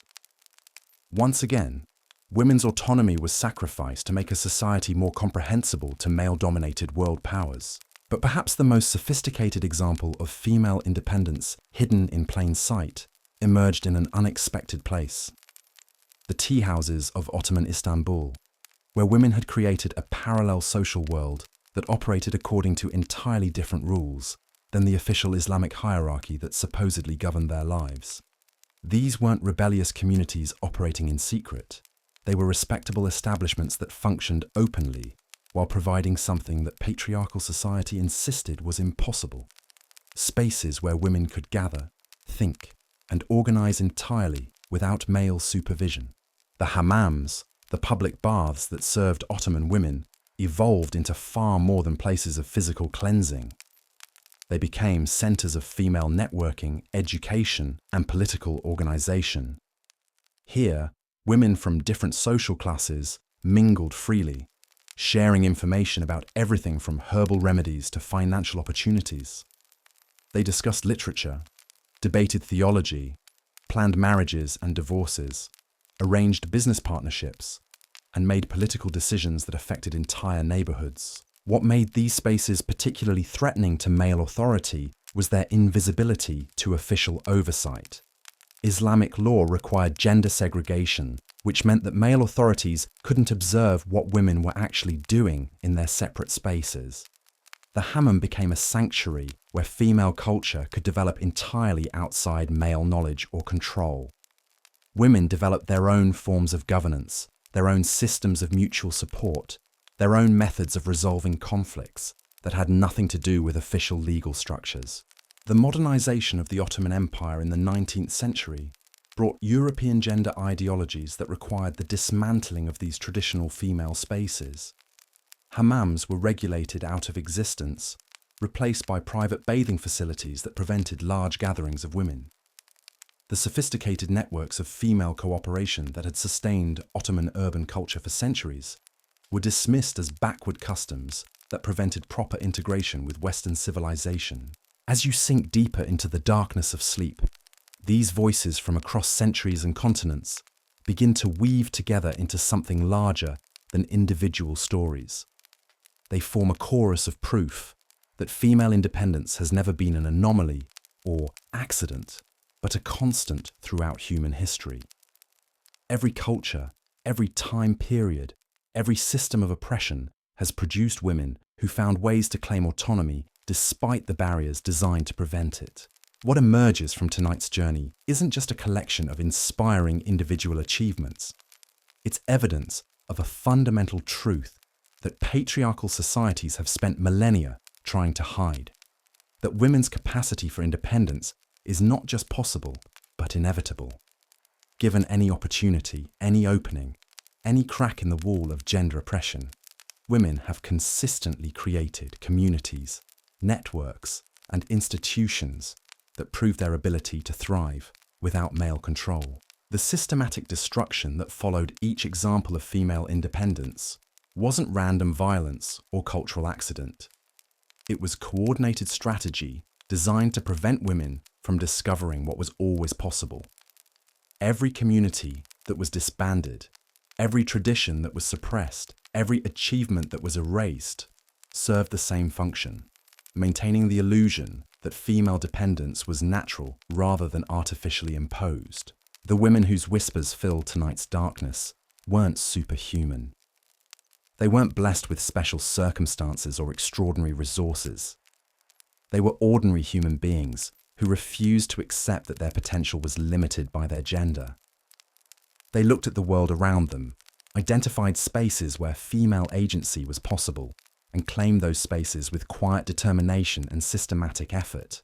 Their success wasn't miraculous, it was predictable. When human intelligence and creativity are allowed to flourish without artificial constraints, remarkable achievements inevitably follow. The real miracle is how thoroughly their achievements have been erased from collective memory. requiring enormous coordination and effort to maintain the fiction that women had never been capable of autonomous achievement. The voices speaking through the darkness carry more than historical information. They carry instruction in the strategies women have always used to claim independence, despite systems designed to prevent it. They show how communities were built, how networks were maintained, how resources were shared, how protection was provided, how knowledge was preserved and transmitted across generations of women who understood that their autonomy depended on supporting each other's freedom. Their stories reveal patterns that transcend individual circumstances. In every culture, women discovered that spiritual authority could provide pathways to independence that secular society denied. They found that economic cooperation could create alternatives to dependence on male financial support. They learned that intellectual networks could sustain them when traditional family structures failed. They proved that political organization could emerge from the most unlikely circumstances, when women were willing to support each other's aspirations. Most importantly, they demonstrated that the barriers keeping women trapped in dependence weren't natural laws, but human constructions maintained through force and sustained by forgetting. Every wall they broke through, every limitation they transcended, every achievement they accomplished was proof that female potential had never been naturally restricted, only artificially constrained. In the profound silence that follows their voices, something ancient and powerful stirs to life again. The knowledge they preserved, the strategies they developed, the possibilities they proved, all of it remains available to women who are ready to remember what was always true but temporarily forgotten. Their communities may have been destroyed, but their blueprints for independence survive in the spaces between official histories, waiting to be rediscovered and re-implemented. The terrifying truth about women who lived without men isn't that they were exceptional, it's that they were inevitable. Their independence wasn't a deviation from natural law, but a return to it. Their achievements weren't surprising but predictable outcomes when human potential is freed from artificial constraints. Their communities weren't utopian fantasies, but practical solutions to the problem of surviving in societies that denied women's full humanity. Tonight, as you surrender to sleep surrounded by their presence, let their wisdom seep into your dreams. Let their strategies inform your unconscious understanding of what remains possible. Let their achievements remind you that every limitation placed on women's potential is temporary. Every barrier erected to prevent female independence is ultimately breakable. Every system designed to maintain male dominance is vulnerable to the simple truth that women have always been capable of complete autonomy. The darkness holds their secrets now, their knowledge, their proof that independence has always been within reach. Their voices join together across centuries and continents, creating a symphony of female achievement that no amount of historical suppression has been able to silence completely. They whisper of communities where women supported each other, of economies where female labor was valued, of societies where independence was every woman's birthright, rather than a privilege earned through exceptional circumstances. Their stories aren't just inspiration. They're evidence that another way of living has always been possible, that the artificial limitations governing women's lives can be transcended, just as they were transcended before. That the future holds possibilities that the past has already proven achievable. In the gentle space between waking and sleeping, let their voices remind you that women alone are not women incomplete, but women finally free to discover what they have always been capable of becoming. The terrifying truth spreads through the darkness now, carried on currents of memory that refuse to die, preserved in whispers that refuse to be silenced, calling to futures that refuse to be limited by the failures of imagination that have governed the past. Independence was never impossible. It was only hidden, waiting for women brave enough to remember that freedom was always their birthright, always within their grasp, always just a community away from becoming reality again. Sleep now, surrounded by their knowledge, protected by their experience, inspired by their courage. Tomorrow you will wake in a world that still insists women need permission to breathe. But tonight, in your dreams, you will remember that permission was never necessary, that independence was always possible, that the only thing standing between women and their full potential is the accumulated weight of lies about what women can and cannot achieve. The women who lived without men didn't just survive. They created new forms of human organization, new ways of understanding community and cooperation, new models of what society could look like when built on principles of mutual support rather than hierarchical domination. Their legacy isn't just individual achievement, but collective wisdom about how human beings can organize themselves more justly, more sustainably, more humanely when artificial barriers to potential are removed. Their voices echo through eternity now, calling to every woman who has ever wondered what might be possible if the limitations were stripped away, whispering the ancient truth that independence has always been natural, freedom has always been achievable, and community has always been the key to transcending whatever obstacles societies place in the path of human flourishing. The darkness thickens as we turn to the windswept shores of ancient Ireland, where the Celtic mists carried whispers of something that would have made Roman generals question everything they thought they knew about civilization. Here, among the stone circles and sacred groves, communities of women were quietly practicing something that the rest of Europe had convinced itself was impossible. They were ruling without kings, governing without male oversight, creating entire political systems that operated according to principles no patriarch had ever imagined. The Brehon laws, those ancient Irish legal codes that survived in fragments despite centuries of suppression, contain references that made medieval scholars deeply uncomfortable. They speak of women who owned land outright, who served as judges and arbitrators, who made legal decisions that bound entire clans. But more disturbing still were the scattered mentions of the Bandrui, the female druids who wielded not just spiritual authority, but political power that transcended anything the Christian church would later permit. Brigid the law speaker appears in manuscripts that church scribes tried repeatedly to suppress, always described with language that betrays the writer's unease with her very existence. She controlled vast territories in what is now County Cork, where she established legal precedents that governed inheritance, marriage, and property rights for generations. But Brigid wasn't just interpreting existing law. She was creating new legal frameworks that placed women's rights at the center of social organization. Her courts operated according to principles that would have horrified Norman invaders. Women could initiate divorce freely, retain control of their property after marriage, and pass inheritance to daughters as easily as sons. Children born outside marriage carried no stigma and inherited equally from both parents. Most revolutionary of all, women who chose to remain unmarried faced no legal or social penalties. They could own businesses, make contracts, serve as witnesses in legal proceedings, and exercise political authority without any male guardian or protector. The sophistication of these female-controlled legal systems becomes clear when you examine the surviving law texts. They contain detailed provisions for protecting women from domestic violence, elaborate procedures for ensuring fair treatment in commercial disputes, and complex inheritance rules that prevented the concentration of wealth in male bloodlines. These weren't primitive customs stumbled upon by accident. They were carefully crafted legal innovations developed by women who understood exactly what kinds of protections female independence required. The Anglo-Norman invasion of Ireland in the 12th century brought European gender restrictions to a society that had operated according to entirely different principles for over a millennium. The invaders found Irish legal traditions incomprehensible and threatening. How could a civilized society allow women such extensive rights?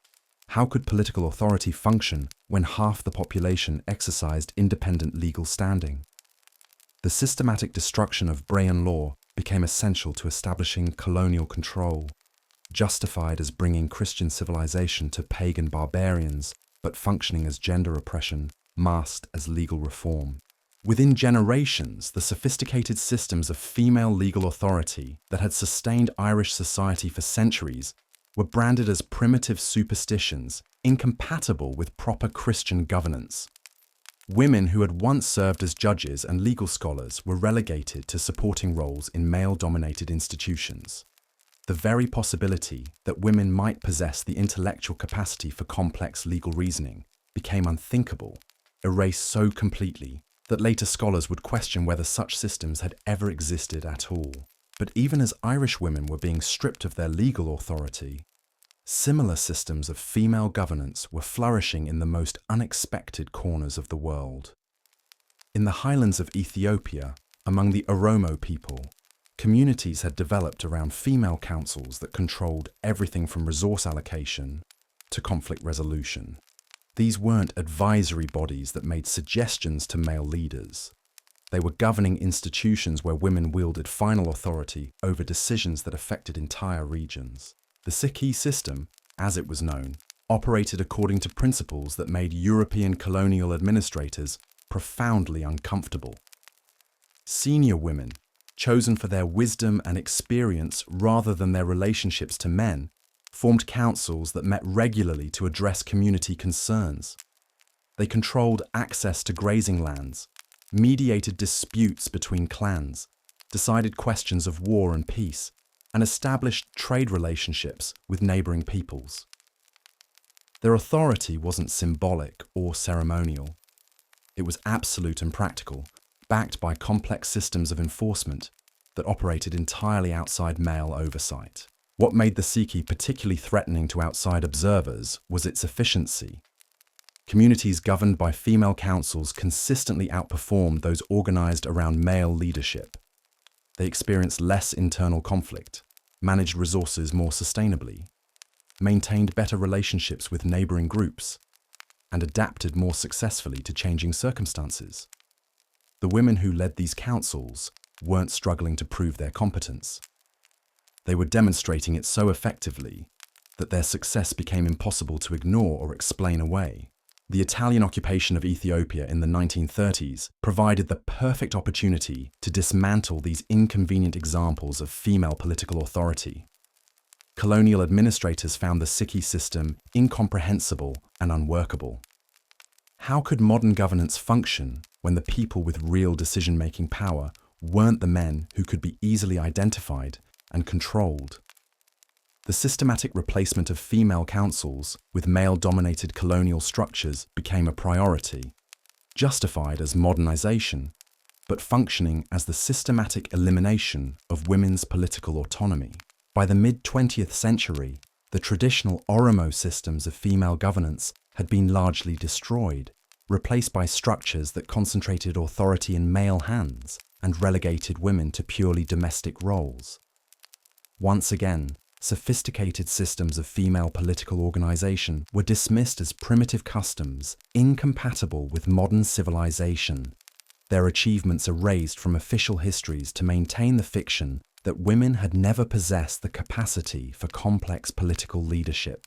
Yet even as Ethiopian women were being stripped of their political authority, anthropologists working in remote areas of the Amazon rainforest were documenting societies that operated according to principles that challenged every assumption about natural gender roles. Among certain indigenous groups, political decisions were made exclusively by councils of senior women, while men served in purely advisory capacities.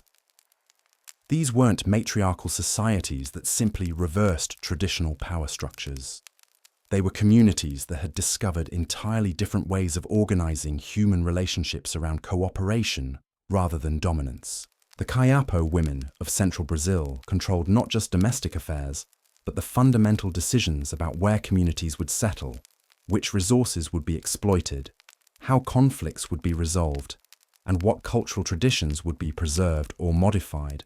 Men participated in these discussions, but always as contributors to decision-making processes controlled by female authority. The women who led these communities weren't struggling against male resistance. They were operating in societies where female political leadership was considered natural and necessary for community survival. What made these Amazonian societies particularly remarkable was their sustainability. Communities governed by female councils maintained stable relationships with their environment for centuries, managing complex ecosystems without the destructive exploitation that characterized male-dominated societies. They developed sophisticated systems of resource rotation that prevented overuse, established trade networks that benefited all participants, and resolved conflicts through negotiation rather than violence. The expansion of Brazilian national authority into indigenous territories in the late 20th century brought European gender ideologies to societies that had operated according to entirely different principles for millennia. Government officials found indigenous political systems incomprehensible and unworkable. How could modern administration function when traditional authority rested with women who didn't fit conventional understanding of political leadership? The systematic replacement of indigenous governance with Brazilian legal structures became essential to establishing state control, justified as bringing civilization to primitive societies, but functioning as the elimination of alternative models of political organization. Within decades, the sophisticated systems of female political authority that had sustained Amazonian communities for centuries were dismissed as anthropological curiosities incompatible with modern governance. The women who had once controlled vast territories and complex social systems were relegated to marginal roles in male-dominated political structures imported from European colonial traditions. As these voices from across the globe weave together in the darkness around you, a pattern emerges that's both inspiring and deeply disturbing. In every culture where women gained access to political authority, they used that authority to create systems of governance that prioritize cooperation over competition, sustainability over exploitation, and community welfare over individual advancement. Their political innovations consistently produced better outcomes than male-dominated alternatives, yet they were systematically destroyed whenever they came into contact with patriarchal societies that found female political leadership incomprehensible and threatening. The systematic destruction of female political authority wasn't just about maintaining male control over government institutions. It was about eliminating proof that women could govern more effectively than men, that female leadership produced more stable and prosperous societies, that political systems organized around cooperation rather than dominance were not just possible, but superior to hierarchical alternatives. The women whose voices whisper through tonight's darkness weren't just competent political leaders. They were innovators who developed entirely new forms of governance that addressed problems male-dominated systems had never been able to solve. They created legal frameworks that protected individual rights while maintaining community cohesion. They established economic systems that generated prosperity without exploitation. They developed methods of conflict resolution that prevented the destructive wars that plague societies organized around male competition for dominance. Their political achievements weren't accidents or anomalies. They were predictable outcomes when human organizational capacity was freed from the artificial constraints of gender hierarchy. Women brought different priorities to political leadership, different methods of decision-making, different understanding of what government was supposed to accomplish. The result was political systems that worked better for everyone, not just for the men who traditionally monopolized political authority. But perhaps most threatening of all, these female-led political systems proved that the supposed natural order of male dominance was nothing more than a carefully maintained fiction. Every community governed by women, every legal system controlled by female authority, every political innovation developed by women's councils was evidence that patriarchal governance wasn't natural or inevitable, but simply one possible way of organizing human relationships. And not necessarily the best way. The voices speaking through the darkness carry more than just stories of political achievement. They carry blueprints for alternative forms of governance that address problems contemporary societies still haven't solved. Their methods of preventing violence, managing resources sustainably, resolving conflicts peacefully, and maintaining social stability offer insights that modern political systems desperately need, but have been systematically prevented from accessing because the knowledge was preserved in female-controlled traditions that patriarchal societies chose to destroy rather than learn from. In the gentle space between waking and sleeping, let their wisdom remind you that political authority has never been a natural male monopoly, that governance has never required masculine leadership, that the most effective political systems in human history were often those controlled by women who understood that true power serves community welfare rather than individual ambition. Their political innovations weren't just successful, they were revolutionary. They proved that human societies could be organized around principles of mutual support rather than hierarchical domination, that conflicts could be resolved through negotiation rather than violence, that resources could be managed sustainably rather than exploitatively, that individual rights could be protected without sacrificing community cohesion. The terrifying truth about women who lived without men extends beyond economic independence, beyond spiritual autonomy, beyond social freedom. It reaches into the very foundations of political organization, where women consistently proved their capacity to create systems of governance that worked better than anything male-dominated societies had achieved. Their political systems weren't just alternatives to patriarchal governance. They were improvements on it, innovations that addressed fundamental problems that hierarchical systems had never been able to solve. Sleep now, surrounded by their political wisdom, protected by their understanding of true authority, inspired by their vision of what governance could accomplish when organized around service rather than dominance. Let their voices remind you that every limitation placed on women's political participation is artificial. Every barrier preventing female leadership is temporary. Every system designed to concentrate authority in male hands is vulnerable to the simple truth that women have always been capable of governing more effectively than the men who claim that capacity for themselves. The darkness holds their political secrets now, their innovations in governance, their proof that authority has always belonged as much to women as to men. Their whispered conversations about law and justice, about resource management and conflict resolution, about the proper relationship between individual rights and community welfare. All of it remains available to women who are ready to remember what was always possible but temporarily forgotten. Tomorrow, you will wake in a world that still insists political authority is naturally masculine, that still claims leadership requires male guidance, that still teaches female political participation must be mediated through male approval. But tonight, in the sacred darkness, you will remember that none of that was ever true. Political authority was always accessible to women. Governance was always improved by female leadership. Revolutionary political innovations were always possible when women were free to organize human relationships according to principles of cooperation rather than domination. The women who lived without men didn't just survive in the political realm. They thrived as leaders, innovators, and visionaries who created forms of governance that surpassed anything their male contemporaries achieved. Their political legacy stands as eternal testimony to the lie that female political participation is unnatural or unnecessary, that women lack the capacity for complex political reasoning, that societies function better when authority is concentrated in male hands. In the profound silence that follows their voices, something ancient and powerful stirs to life again, ready to reclaim what was always rightfully theirs. The terrifying truth is no longer hidden in political margins.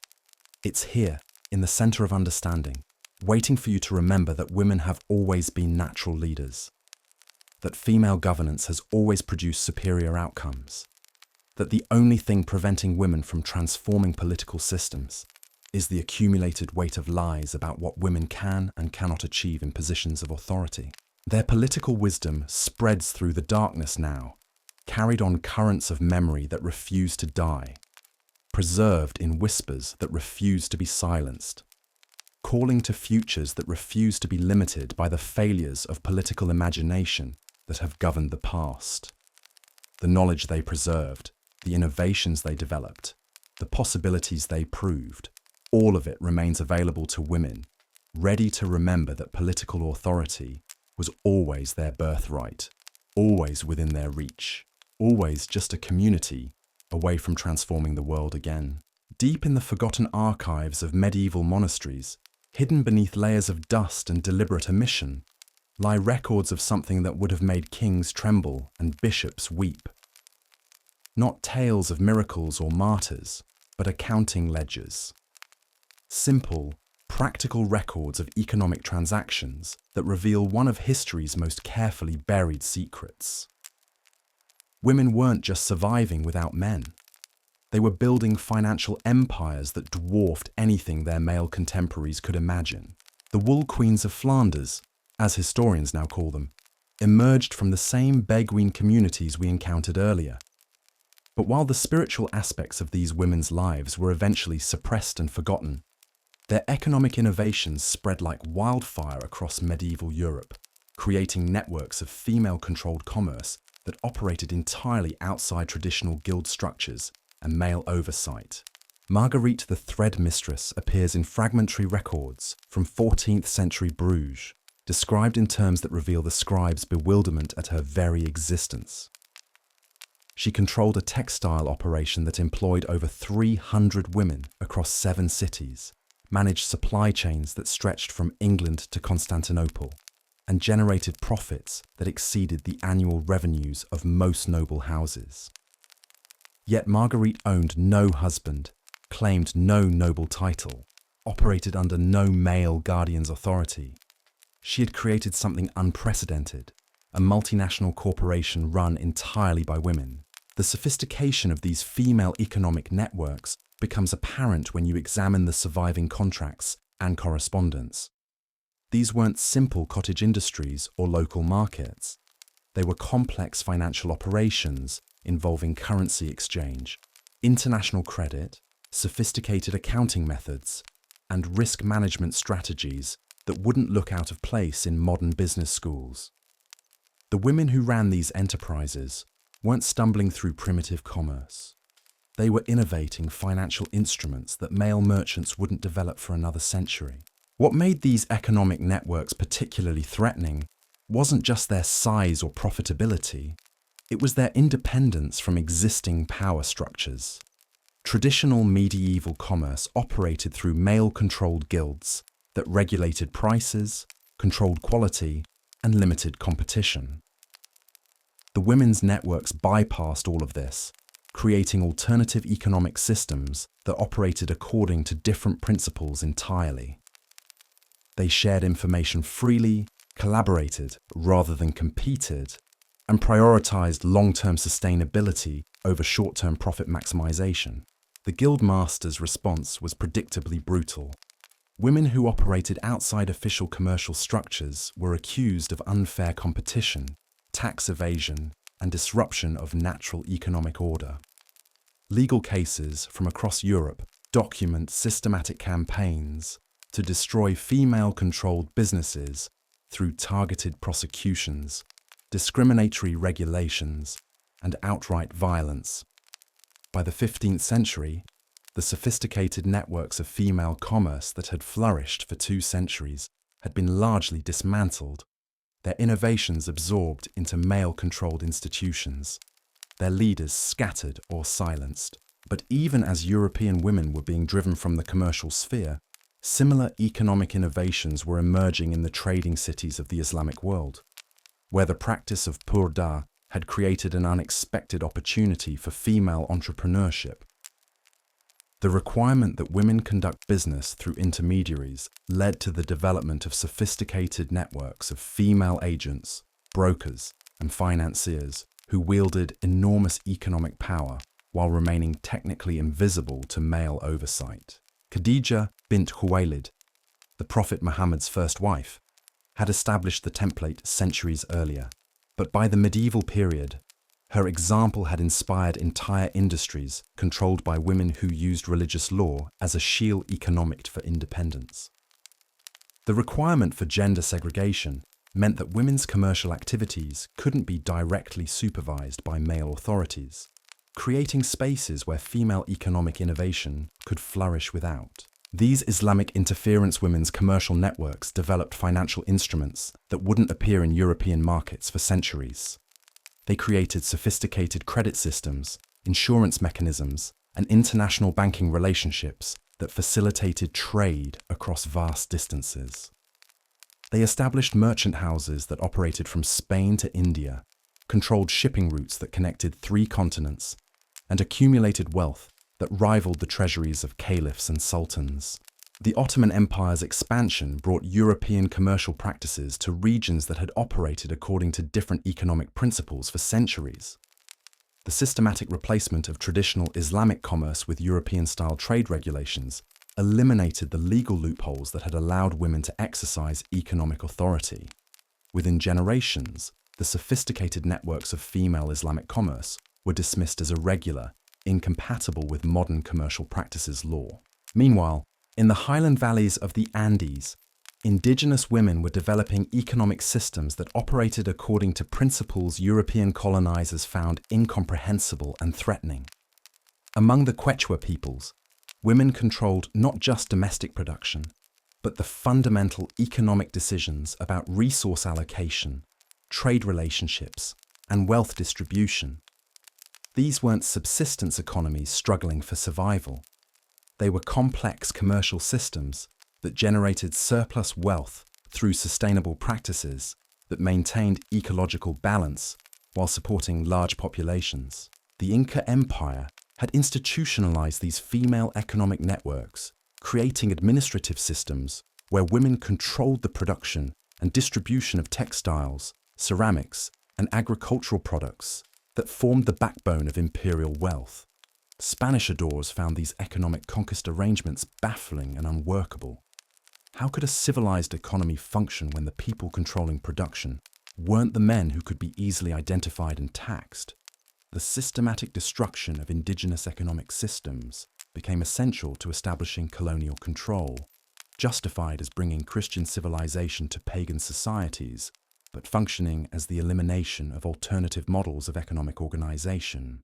The encomienda system that replaced indigenous economic structures concentrated wealth in Spanish male hands while reducing indigenous women to unpaid laborers in their own territories. The sophisticated systems of female economic authority that had sustained Andean civilizations for centuries were dismissed as primitive customs incompatible with modern commercial practices. Their innovations lost to history as surely as if of these lost, they had never existed. Yet Trace's innovations survive economic in the most unexpected places. In rural areas of modern Peru and Bolivia, anthropologists have documented women's cooperatives that operate according to principles that seem to echo pre-Columbian practices, resources, rotate. These women share leadership, make decisions collectively, and prioritize community welfare over individual profit in ways that directly contradict everything conventional economics teaches about rational market behavior.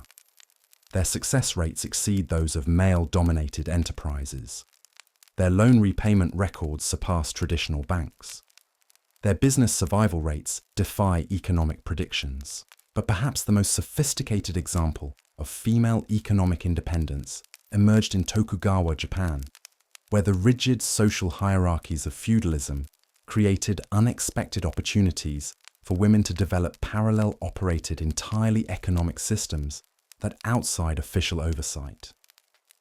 The requirement that samurai women remain secluded in their households led to the development of elaborate networks of female agents who managed family finances, investments, and commercial relationships with a sophistication that male family heads rarely suspected. These women weren't just managing jets, household beurre. They were operating complex financial portfolios that included land speculation, commodity trading, money lending, and international commerce conducted through carefully maintained networks of female intermediaries. They developed their own accounting methods, their own credit systems, their own mechanisms for managing risk and ensuring profit that operated entirely outside the official commercial structures that supposedly controlled Japanese economic life. The Meiji Restoration's embrace of Western economic models eliminated the legal structures that had allowed Japanese women to exercise indirect economic authority.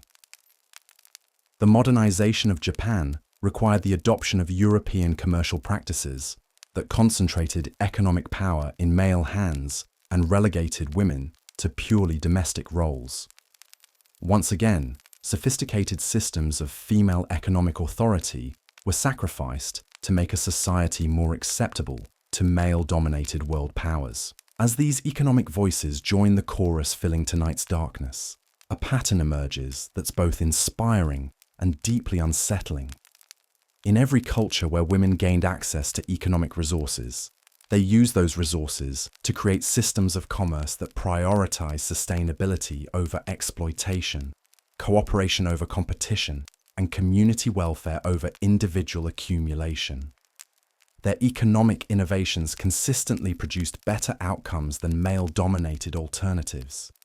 Yet they were systematically destroyed whenever they came into contact with commercial systems that found female economic authority incomprehensible and threatening. The systematic destruction of female economic networks wasn't just about maintaining male control over commerce and finance. It was about eliminating proof that women could manage resources more effectively than men, that female-controlled enterprises operated more ethically and sustainably than hierarchical alternatives, that economic systems organized around cooperation rather than competition were not just possible but superior to exploitative capitalism. The women whose whispers echo through the commercial centers of history weren't just successful entrepreneurs. They were economic innovators who developed entirely new approaches to commerce that addressed problems male-dominated markets had never been able to solve. They created business models that generated prosperity without exploitation, financial instruments that managed risk without speculation, trade relationships that benefited all participants rather than concentrating wealth in the hands of the powerful. Their economic achievements weren't accidents or anomalies. They were predictable outcomes when human commercial capacity was freed from the artificial constraints of gender hierarchy. Women brought different priorities to economic activity, different methods of resource management, different understanding of what commerce was supposed to accomplish. The result was economic systems that worked better for everyone, not just for the men who traditionally monopolized commercial authority. In the gentle darkness surrounding you now, let their economic wisdom remind you that commercial success has never required masculine leadership, that sustainable prosperity has always been more achievable through cooperation than competition, that the most innovative economic systems in human history were often those controlled by women, who understood that true wealth serves community welfare rather than individual accumulation. Their commercial innovations weren't just profitable, they were revolutionary. They proved that human economic relationships could be organized around principles of mutual benefit rather than exploitative dominance, that resources could be managed sustainably rather than depleted for short-term gain, that wealth could be created through cooperation rather than competition, that economic security could be achieved without sacrificing ethical principles. The terrifying truth about women who lived without men reaches into the very foundations of economic organization, where women consistently proved their capacity to create systems of commerce that worked better, had achieved. Their economic systems weren't than anything male-dominated markets, just alternatives to patriarchal capitalism. They were improvements on it, innovations that addressed fundamental problems that competitive markets had never been able to solve. Sleep now, surrounded by their commercial wisdom, protected by their understanding of true prosperity, inspired by their vision of what economics could accomplish when organized around service rather than exploitation. Let their voices remind you that every limitation placed on women's economic participation is artificial. Every barrier preventing female commercial leadership is temporary. Every system designed to concentrate wealth in male hands is vulnerable to the simple truth that women have always been capable of managing resources more effectively than the men who claim that capacity for themselves. The darkness holds their economic secrets now, their innovations in commerce and finance, their proof that prosperity has always belonged as much to women as to men. Their whispered conversations about sustainable business practices, ethical resource management, and cooperative commercial relationships. all of it remains available to women who are ready to remember what was always possible, but temporarily forgotten. Tomorrow, you will wake in a world that still insists economic authority is naturally masculine, that still claims commercial success requires male guidance, that still teaches female economic participation must be mediated through male oversight. But tonight, in the profound darkness, you will remember that none of that was ever true.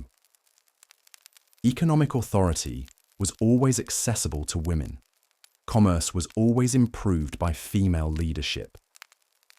Revolutionary economic innovations were always possible when women were free to organize commercial relationships according to principles of cooperation rather than exploitation. The women who lived without men didn't just survive in the economic realm. They thrived as entrepreneurs, innovators, and visionaries who created forms of commerce that surpassed anything their male contemporaries achieved. Their economic legacy stands as eternal testimony to the lie that female commercial participation is unnatural or unnecessary, that women lack the capacity for complex economic reasoning, that markets function better when authority is concentrated in male hands. The terrifying truth spreads deeper as we venture into the shadowed valleys of medieval Wales, where the mists carried more than just mountain dew. Here, in communities so remote that royal tax collectors visited perhaps once in a generation, women were quietly developing something that would have made Norman lords question the very foundations of feudalism. They were discovering that linguistic isolation could become the perfect camouflage for complete cultural autonomy. The Welsh women's circles, as they came to be known in whispered folklore, operated through a practice that seemed innocent enough to outside observers.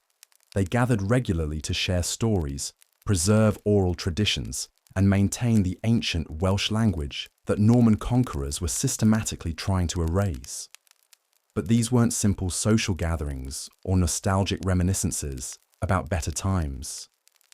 They were sophisticated cultural preservation networks that maintained entire systems of knowledge, law, and social organization that existed entirely parallel to the imposed Norman hierarchy. Gwenlliant, the memory keeper, appears in fragmented bardic manuscripts, always described with language that suggests the scribes understood they were documenting something far more significant than they dared to explicitly acknowledge.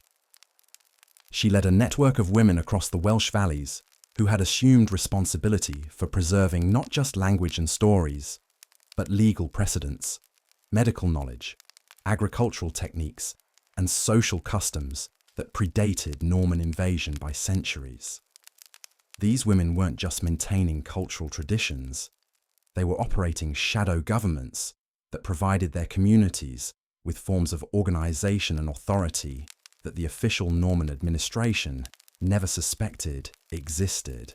The sophistication of these linguistic networks becomes apparent when you examine the surviving poetry and legal texts that somehow escaped official suppression. These weren't primitive folk traditions passed down through simple repetition.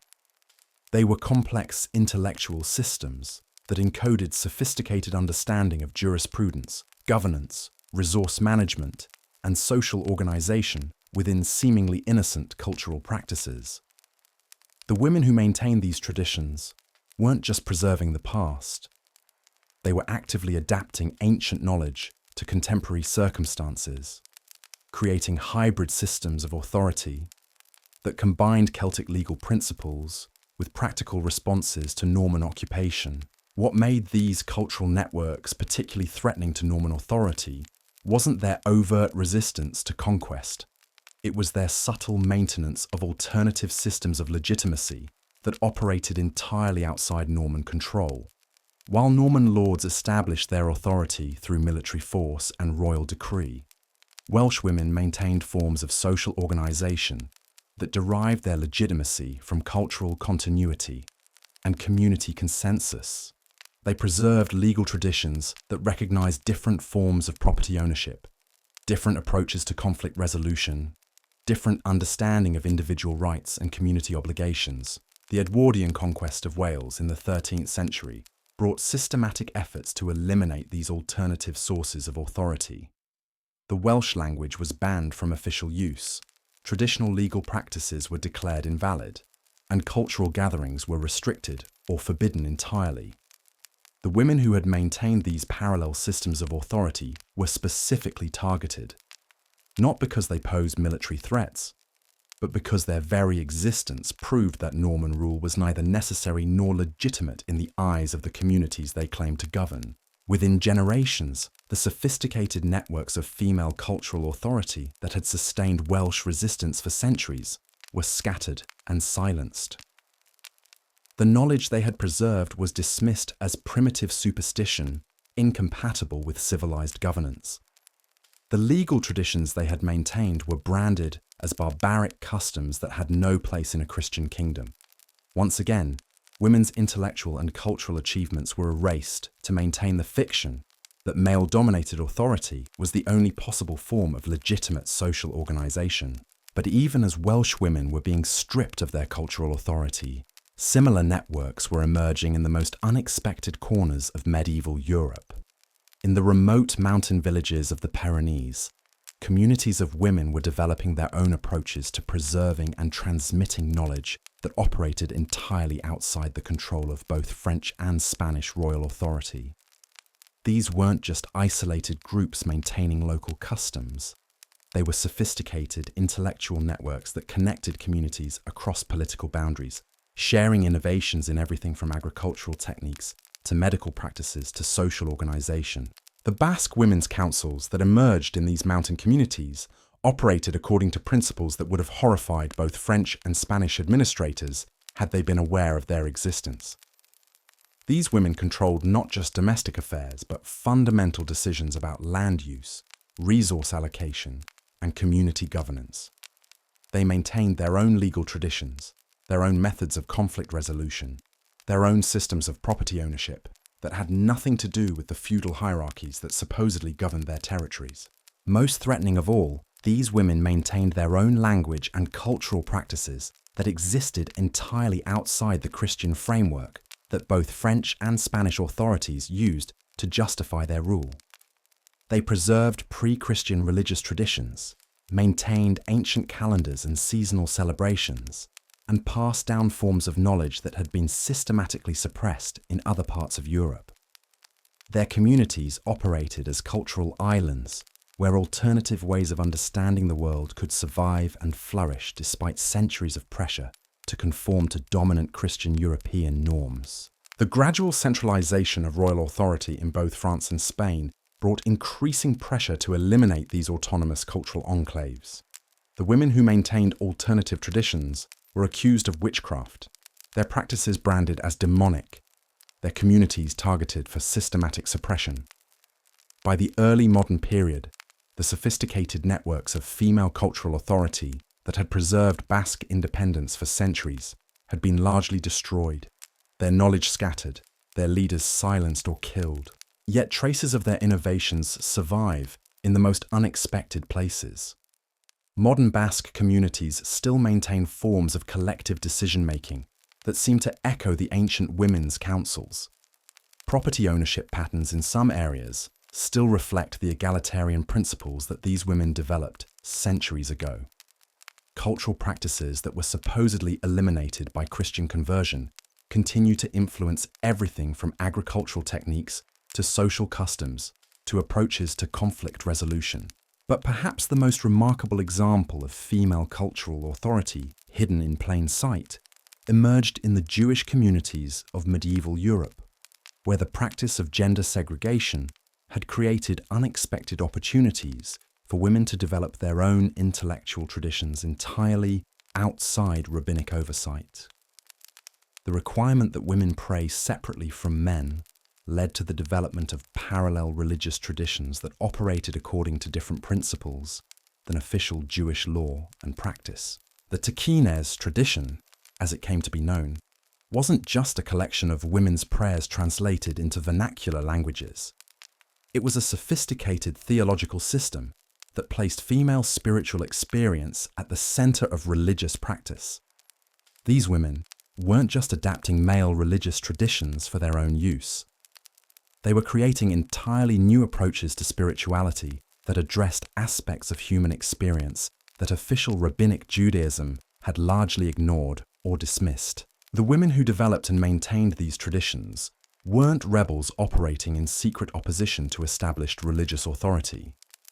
They were respected community members who had discovered that the requirement for gender segregation created spaces where alternative forms of religious understanding could develop and flourish. They created their own liturgies, their own interpretations of scripture, their own approaches to religious law that existed parallel to, but separate from, the male-dominated rabbinic tradition. What made these female religious networks particularly sophisticated was their international character. Jewish women across Europe maintained correspondence networks that allowed them to share innovations in religious practice, theological understanding, and community organization. They developed their own forms of religious authority that transcended local community boundaries, creating networks of spiritual guidance and support that operated entirely outside official rabbinic control. The Enlightenment's emphasis on rational religion and systematic theology brought increasing pressure to eliminate these alternative forms of Jewish practice. The women's traditions were dismissed as superstitious folk religion incompatible with modern rational Jewish thought. The sophisticated theological systems that women had developed over centuries were branded as primitive customs that had no place in enlightened Jewish communities. Once again, female intellectual and spiritual achievements were sacrificed to make religious traditions more acceptable to male-dominated academic and religious institutions. As these cultural voices weave together in the darkness around you, a pattern emerges that transcends individual communities or historical periods. In every society where women gained access to cultural authority, they used that authority to preserve and develop forms of knowledge that male-dominated institutions had neglected, suppressed, or failed to understand. They maintained alternative traditions, developed parallel systems of meaning, and created networks of intellectual exchange that operated according to different principles than the official cultural institutions that supposedly controlled knowledge and learning. The systematic destruction of female cultural networks wasn't just about maintaining male control over education and intellectual life.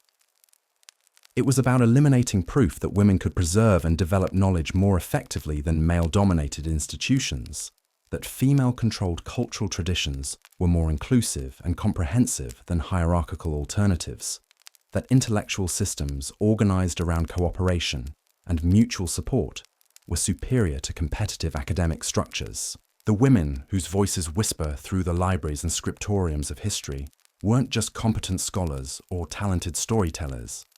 They were cultural innovators who developed entirely new approaches to preserving and transmitting knowledge that addressed problems male-dominated educational institutions had never been able to solve. They created systems of learning that were more accessible to diverse populations, more responsive to community needs, more effective at preserving knowledge across generations. Their cultural achievements weren't accidents or anomalies. They were predictable outcomes when human intellectual capacity was freed from the artificial constraints of gender hierarchy.